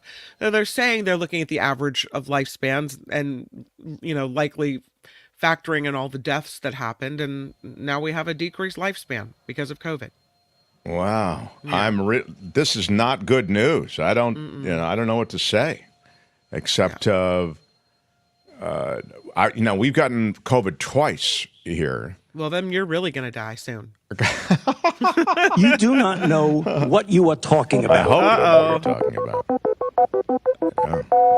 I don't know what that is. That's the Jeopardy. Yeah. I'm definitely considering the end times more than I used to. I think that just happens when you get older. But I haven't even told you about my latest thing. It's really a problem. Maybe if I have time, I'll share it with you. I didn't want to bum everybody out. Well, but perhaps... but COVID is, I think, manifesting itself in many ways that we don't know. In your body, with inflammation, with involvement of the heart, this kind of thing. We really don't know a lot about it. So. And, of course, long COVID is a really plague on the country and the world. Well, perhaps I'll end with this story instead. How about this? Yes, thank you. I'm not... you're not going to like this one either. Authorities are looking for a woman who climbed over a fence into a tiger enclosure at a New Jersey zoo. So video of this lady shows her approaching the tigers. There's always been in this country 30 to 35% idiots. Right. This would be one of those idiots. She's in that category. Yeah. Video shows her approaching the tigers at the Cohanzick Zoo in Bridgeton and sticking her hand through the fence, almost getting it bitten. Police released the footage yesterday. They want to speak to the woman, although it's unclear when this incident happened. A similar incident happened in 2019 at the Bronx Zoo in New York, when a woman climbed into a lion enclosure there and appeared to taunt the animal. I'd be willing to bet my lunch that there's alcohol involved. I wonder why it's women who are climbing. I always think men, we're the idiots trying to show off some macho thing, but women in this case, weird. Weird. This report is sponsored by CoachellaValleyCoffee.com, and the iced tea this morning is sublime. Very, very good. What are you drinking over there? I'll ding Sublime. I have the French press going after a shot of espresso this morning. I'm doing the French press, which, and I'm doing it out of our special mug, which I took, got it, I got the stickers off the website, the merch site, and then I put it anywhere. Let me just have a little bit of this. You can see, I don't know if you can see this, but I just took the logo, cut it out, and put it on there. Yeah, it looks kind of cute. Courtney really likes it. So, I'm always doing things to try to impress her. So,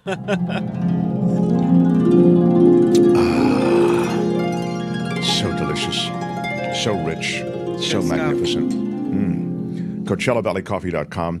But as Kim says, many teas. We like the cold brew coffee also. Really special. Right, Courtney? Love it. Love it, she says.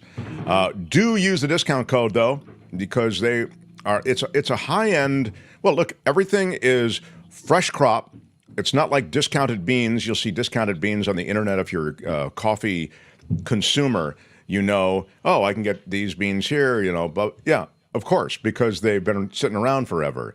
Coachella Valley Coffee is all fresh crop, and everything is hand roasted. I mean, the kind of attention they give to all of their products is the kind of attention that you want given to any product that you're going to put against your lips, taste, and put in your body. CoachellaValleyCoffee.com. When you check out, use the discount code MarkT, and you'll get 10% off. And I love their association with us. It's the best coffee I've ever tasted anywhere, and their other products are also top of the game. I mean, I turn it over to Kim and Courtney, and the teas are really good. You got loose leaf teas. They also have the bag teas. You'll see there's products galore there on the website. And anything on the website, anything you order, you'll get 10% off using the discount code MarkT. So, before I end the newscast officially, did you swap out the tried and true jacket for like a real blazer? Thank you for noticing finally. There's never been anything like this. I saw a comment. You know, I told you I read the comments after hours. A lot of people, let most that people watch affect the show you. after. Yeah. Lord. So and somebody made a comment, and I thought, all right, I'll change the jacket.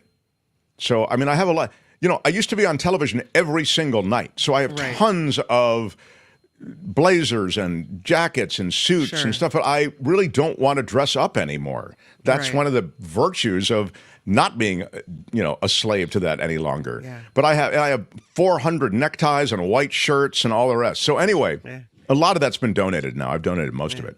But so I popped the jacket here, and thank you for noticing, Kim. I appreciate that. It's. I mean, it's nice.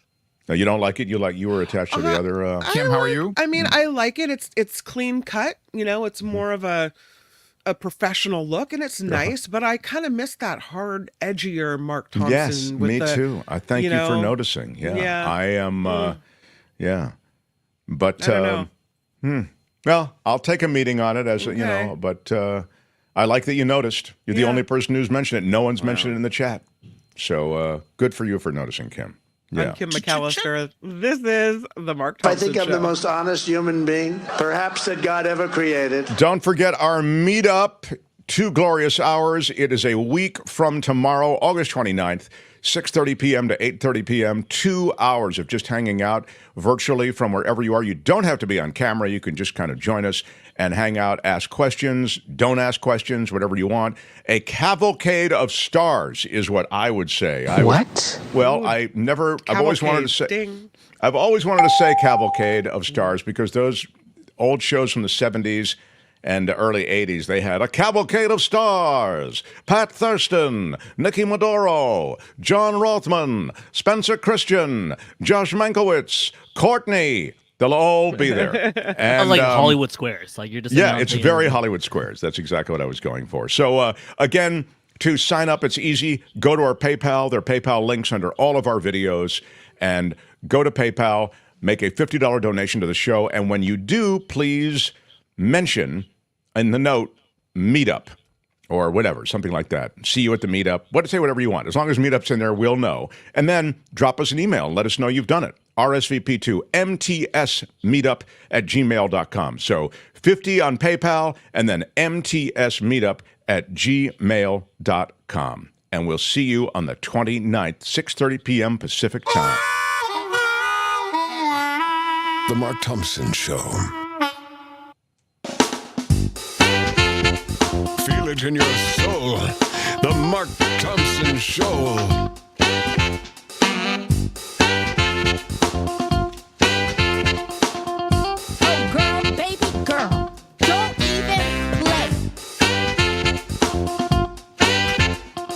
We'll do it live.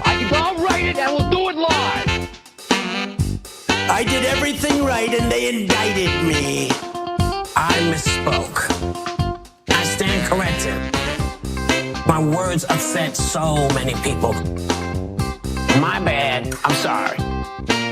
Y'all can all go to hell and I'm going back to Texas. Have you ever been a member of the Chinese Communist Party? That was very inappropriate. My beautiful Christians, I love you, Christians. I'm a Christian. I love you. I only like people that like me.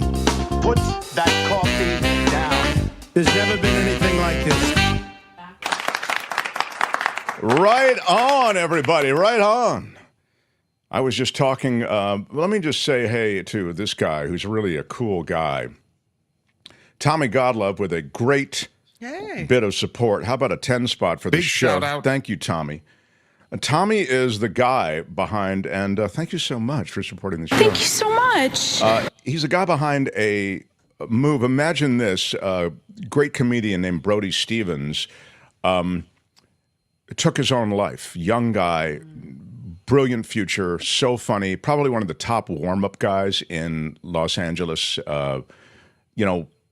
Sitcom, game show, they warm up the audience, right? And this guy was like the respected warm-up guy. Big energy, funny as the day is long. And he was a regular at the Comedy Store and all of the different, and he had really there he is. And Tommy, when he passed, Tommy took up the mantle of building some kind of memorial for him, some way to memorialize this guy.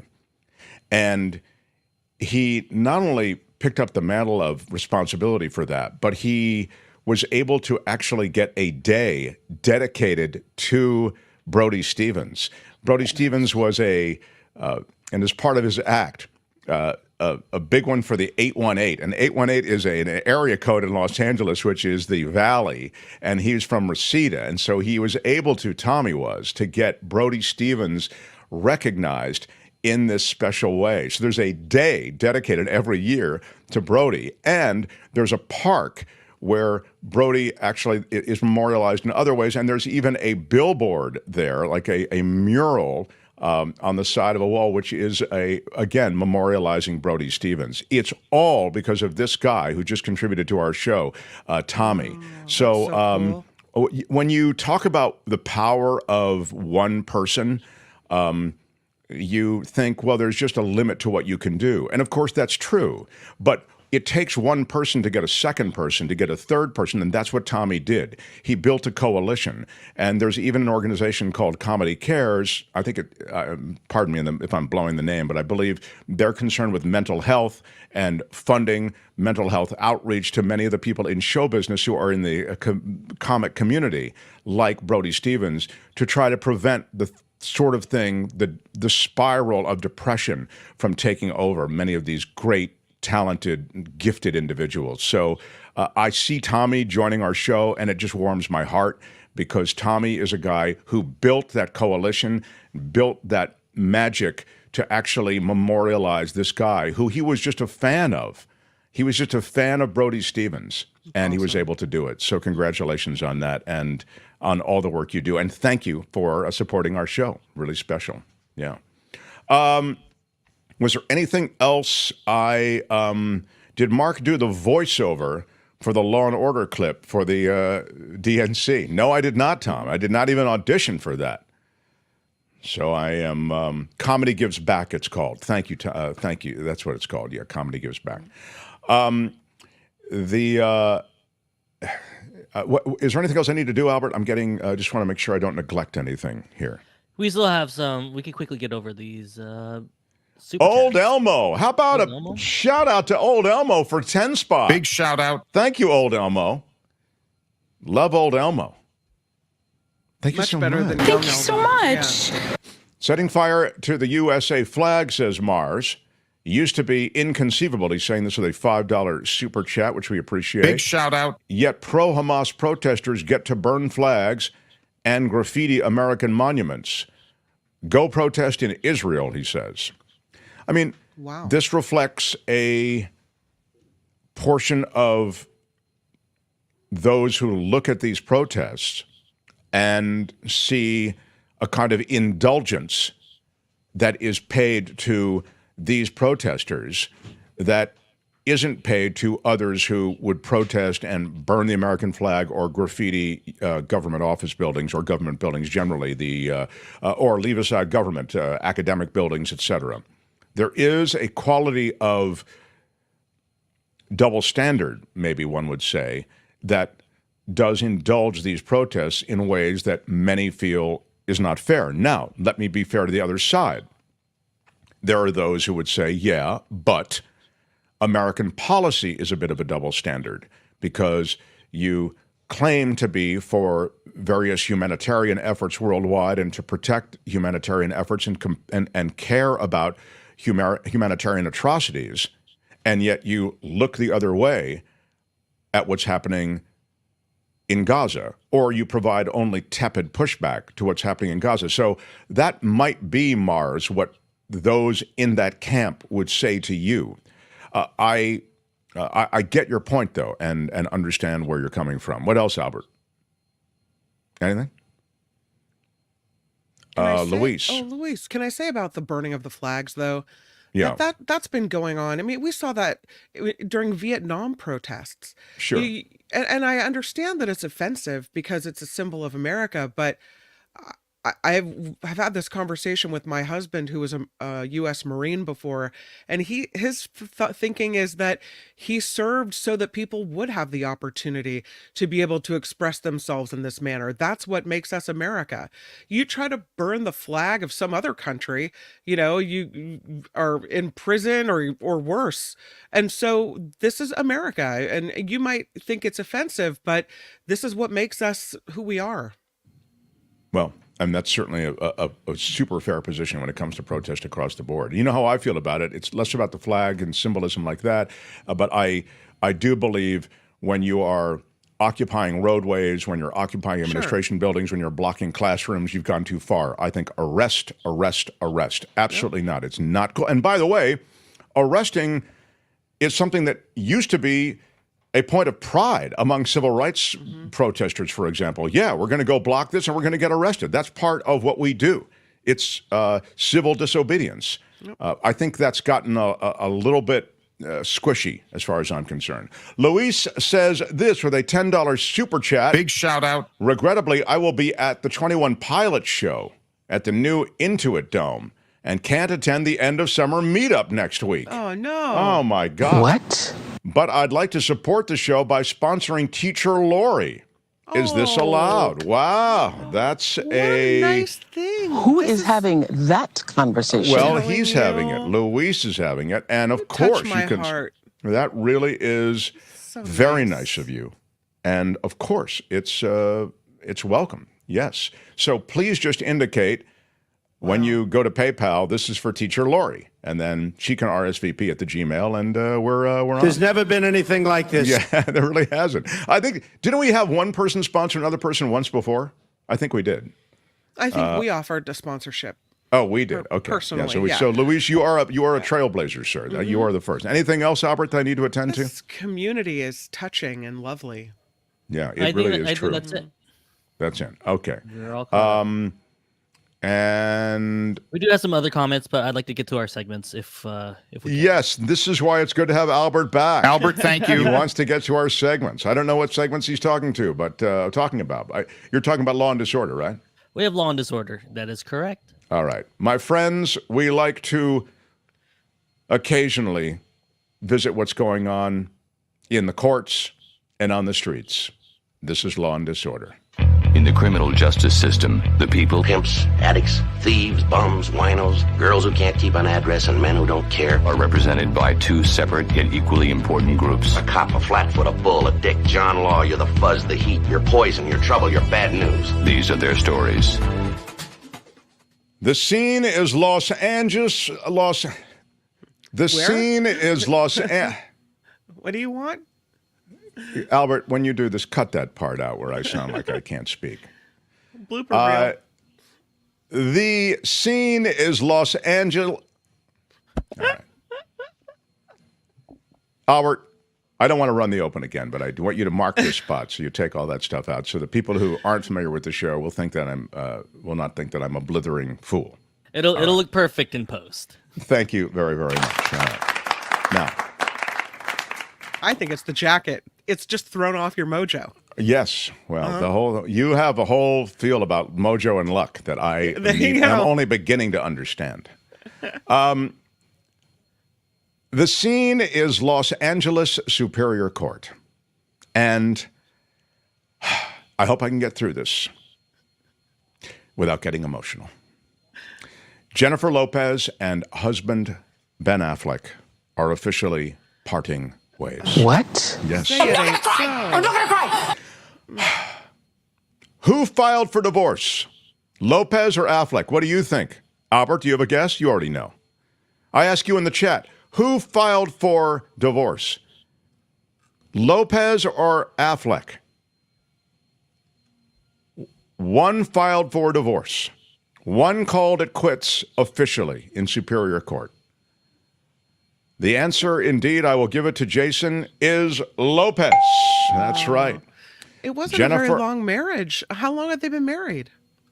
How long were they married, Albert? I believe it was not a long time. It wasn't a long time. Wasn't this was a double back from 2000? Yeah, early 2000s. They had. Yes. But they didn't get married that time. No, they did not. She filed for dissolution of their 2-year marriage, is the answer. 2 years, okay.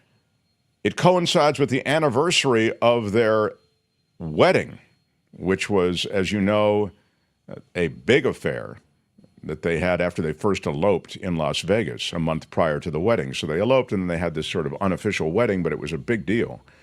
And the two had been living separately for a time. Lopez canceled her summer tour. It had nothing to do with Ben Affleck, I don't think, but maybe that was part of the tumult that she was enduring.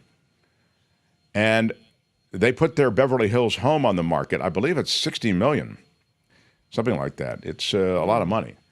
I will tell you something that I was particularly surprised by. That the two are breaking up does not surprise me. No. That they met on the set of Geely. Part of Geely, I think, was set in... No, I don't think it was. I was going to say in San Francisco there were some scenes, but I don't think so. We have a lot of San Francisco listeners and viewers.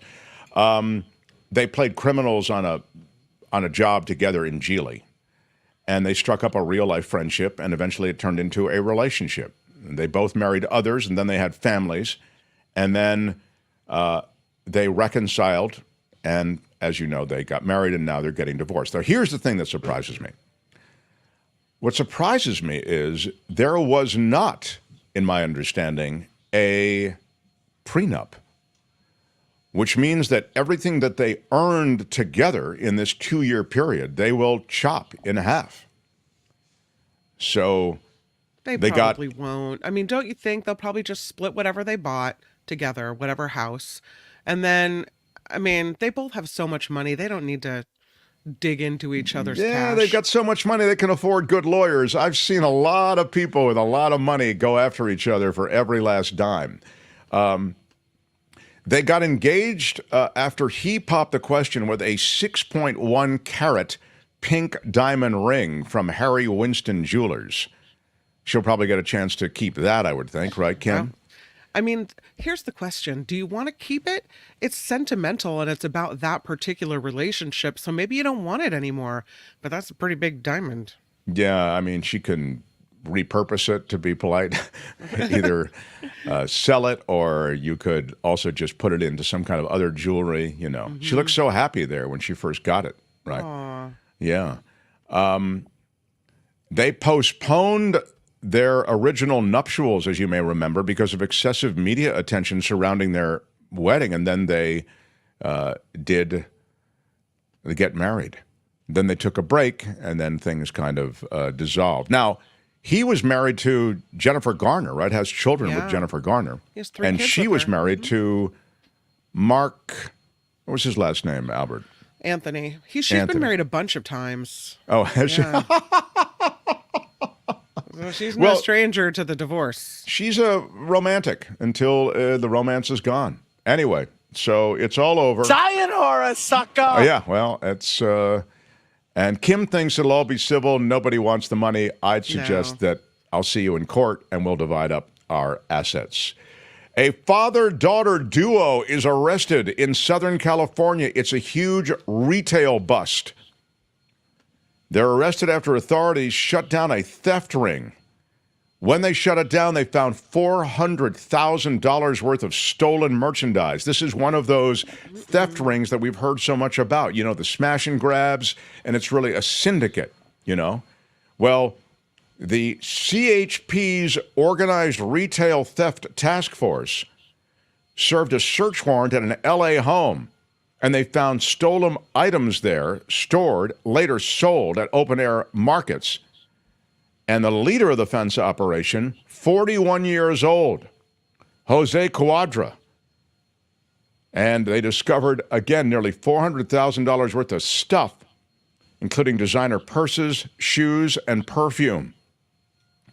The stolen merch is being sold as legitimate brand name items.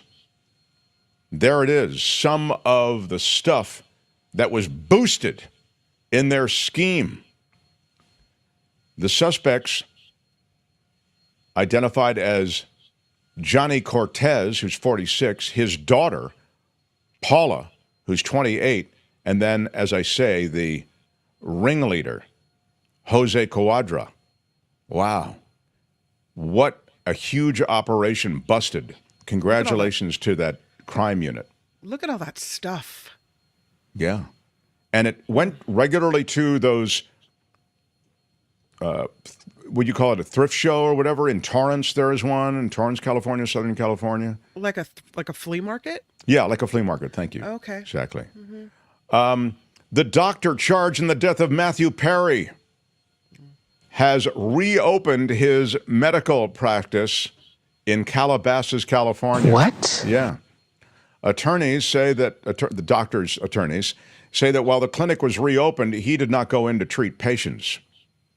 There's a sign on the door that says he is a defendant in a pending case and charged with felony offenses. He's accused of selling the ketamine to Perry, and that ketamine ultimately caused Perry's death. At the time, Perry had been undergoing ketamine infusion therapy to treat his depression. But there are 5 people involved in this prosecution. I was detailing it for you the other day a bit. It's this doctor whose clinic is now reopened without him, another doctor, Mark Chavez, 3 other people who are involved in procuring and then providing Perry this stuff, the ketamine. And they were arrested and they're charged with all of these crimes related to the death of Matthew Perry. It does appear that some people, maybe more than one, will be doing time in the death of Matthew Perry, that overdose. A woman has had enough of her mail being stolen, and she sends herself an Apple AirTag knowing that the mail will get stolen and that AirTag will be taken to where her mail is being stolen. And it worked. Ooh, it's a wild idea, but it just might work. She laid her own trap, and she decided to ship herself this AirTag. This is the small, everybody knows what an AirTag is. And that can give you a GPS location on where that mail is. Sheriff's deputies responded, met the woman after her mail was again predictably stolen one more time, this time with the AirTag included. Now able to track the thieves, deputies went to Santa Maria, where they located the suspect and the victim's stolen mail, the tracking device and everything. Additional pieces of mail from dozens of other victims were also recovered. The deputies ultimately arrested 27-year-old Virginia Francesca Lara of Santa Maria and her accomplice, 37-year-old Donald Ashton Terry of Riverside. Laura and Terry both booked into Santa Maria, where they remain in custody, awaiting felony charges. Sayonara, sucker! That's right. Do you have any AirTags that you use? I only use them in the bags. The luggage? Mm-hmm. Well, now that they lost my luggage for 2 months, remember when my luggage was Yes. lost? So now I put them in everything. Yeah. But they're a great thing. We have it in there's a little, like a metal piece of my daughter's bassoon that you can remove. Oh, that's and brilliant. there's a little AirTag in the bottom because this is a really expensive instrument. Sure. I mean, it's, $8,000 to $10,000 instrument. Wow. And so if it gets stolen, we can't replace it. So Wow. she traveled on a band trip and we decided we were going to AirTag the bassoon. So that's our only AirTag so far. That is unreal. I love that. Yeah, it's a great high-tech solution to a real threat. That's Law and Disorder for today. Tune in again next time for more Law and Disorder on The Mark Thompson Show. All right, that's it. Let's roll. Hey, let's be careful out there. Yeah. The Mark Thompson Show. Did everybody see Mark Zuckerberg's statue of his wife? Kind of a little funky, but you might like it if you're kind of into funky sort of avant-garde art. It's kind of a Jeff Koons sort of thing. Albert, you can click on that and I think find it and maybe share it with the audience. But Mark Zuckerberg wanted to unveil the sculpture of his wife, Priscilla Chan, and what he did was he unveiled it in the techiest way on one of his platforms, Instagram. And you'll see that it has a kind of, as I say, avant-garde. It pops in sort of a, an odd way. It's getting mixed reaction. She's very turquoise. Yeah. It's a turquoise. Now, you can see the actual Priscilla Chan in real life with her turquoise coffee cup. I don't know if she's drinking Coachella Valley coffee or not, but more to the point, it matches her coloring as depicted in this piece of art. And Mark Zuckerberg posted this, and he said, bringing back the Roman tradition of making sculptures of your wife. And they actually have a brief video that shows the sculpture close up. They give everybody a look. The whole thing is sort of cute, or you can consider it an indulgence. I remember that there was a bronze replica of Melania Trump, I think. Am I right, or did I? Yeah, exactly. A bronze replica depicting the First Lady Melania Trump was made by U.S. artist Brad Downey. I've never seen that one. Yeah, it's not really, you can't tell it's Melania Trump at all. It's it's bronze and... Okay. I'm surprised it's not golden. Yeah, that would be more on brand. You're absolutely right. There it is. Oh. That is the bronze. It was bronze. I think I'm looking at the images, and there's somebody, I think they painted over it a little bit. I see. Wow. Yeah, it was all bronze, and now it looks like they're kind of trying to make it look like the Zuckerberg statue. It looks kind of rudimentary.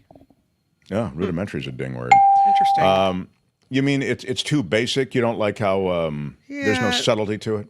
I mean, at least the Zuckerberg statue, it looks like her. The intricacies of the face are very much on par with her own face. It's very, it's realistic looking, other than the color and the giant silver blanket.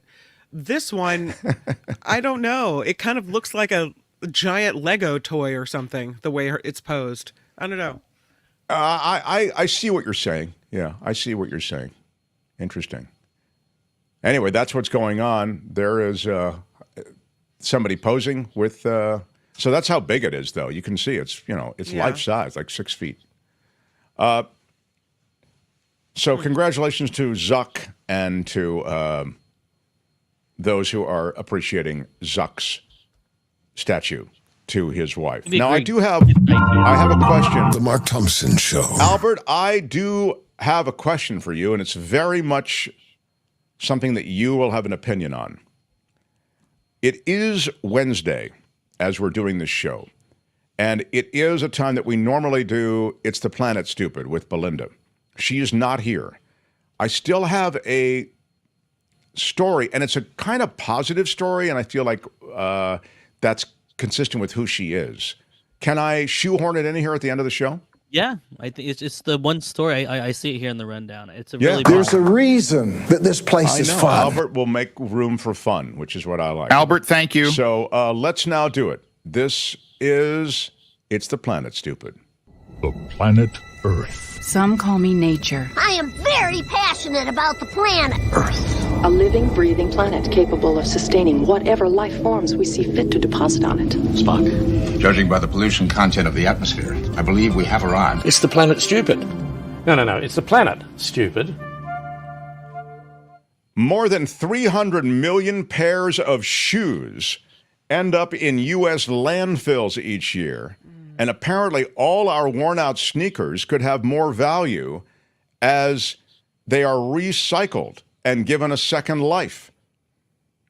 Apparently, there is a woman named Karen Pearson. She's chairman or chairperson of the Sustainability Council at the Fashion Institute of Technology in New York, who notes that worn-out shoes could have more value than we think.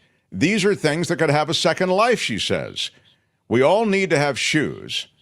And there's a lot of ways that they can be donated, recycled, or repaired. And based on your own personal convenience and needs, you can do one of those things quite easily today. In other words, those kinds of donations, right? Through Goodwill or, all of these different donation outlets. But what is also true is that there are take-back programs. An increasing number of companies have launched programs that allow customers to bring back old shoes instead of throwing them out. Returned shoes then might be donated or recycled. Apparently, certain programs may be brand specific, meaning that a company will take back only, its products. But there are others that will accept any shoes, regardless of brand. Nike's program, apparently, accepts all brands, but will take only athletic shoes, known as Nike Grind. This program turns your old sneakers into a variety of new products beyond new shoes, including fitness gear or materials used for tracks, turf fields, or playgrounds, so that these shoes will have another life not as shoes, but as those things. But while technology for breaking down and repurposing the shoes is improving, some are saying that recycling old footwear still has some challenges. For one, it can be difficult to take shoes apart and process them because they often contain a mix of materials, fabric, rubber, leather, metal, all that stuff is in shoes. And apparently there is adhesive and stitching. And so shoes that are collected for recycling also don't always end up being recycled. There was a Reuters investigation that found that many shoes donated to a program spearheaded by the Singapore government and the U.S. petrochemicals giant Dow just ended up being exported. So the idea somehow that you can get more out of your shoes has to do with donation, recycling, and living sustainably. And there's also a suggestion that we don't really take care of our shoes. If you were to do certain things, you could protect your shoes from a lot of the wear and tear, but we don't see them as valuable. Now, Albert is uniquely positioned to comment on this because he collects sneakers. He collects collectible sneakers.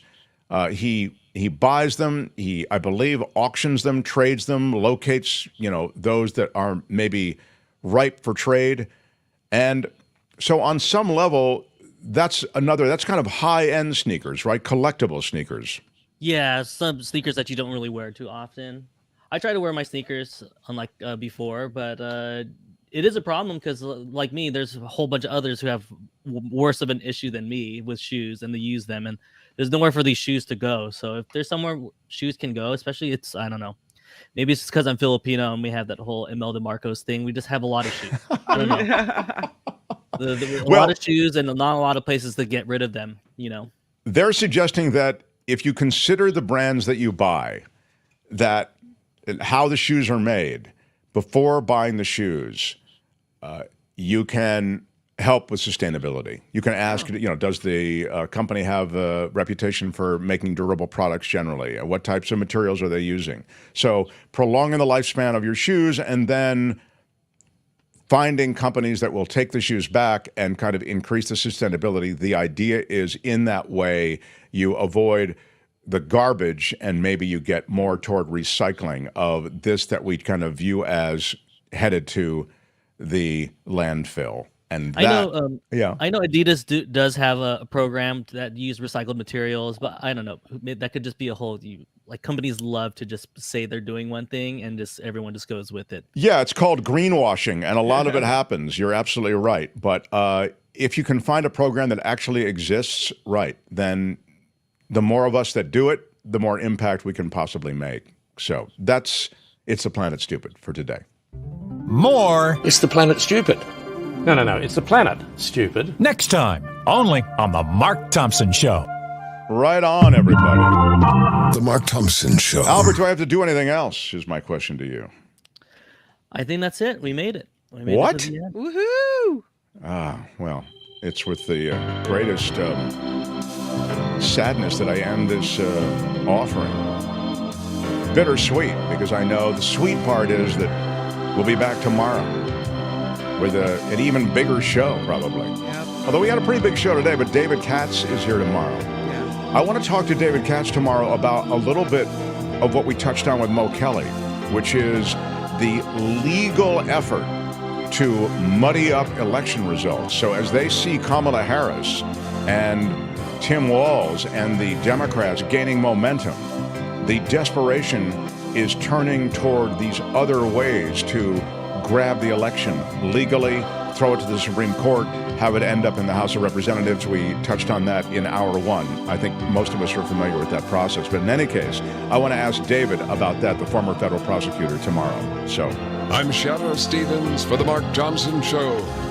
Bye-bye. That's just a little bit of what we're being doing tomorrow. All the time. Bye-bye. Albert, welcome back. Kim has the after party live until tomorrow. Bye-bye.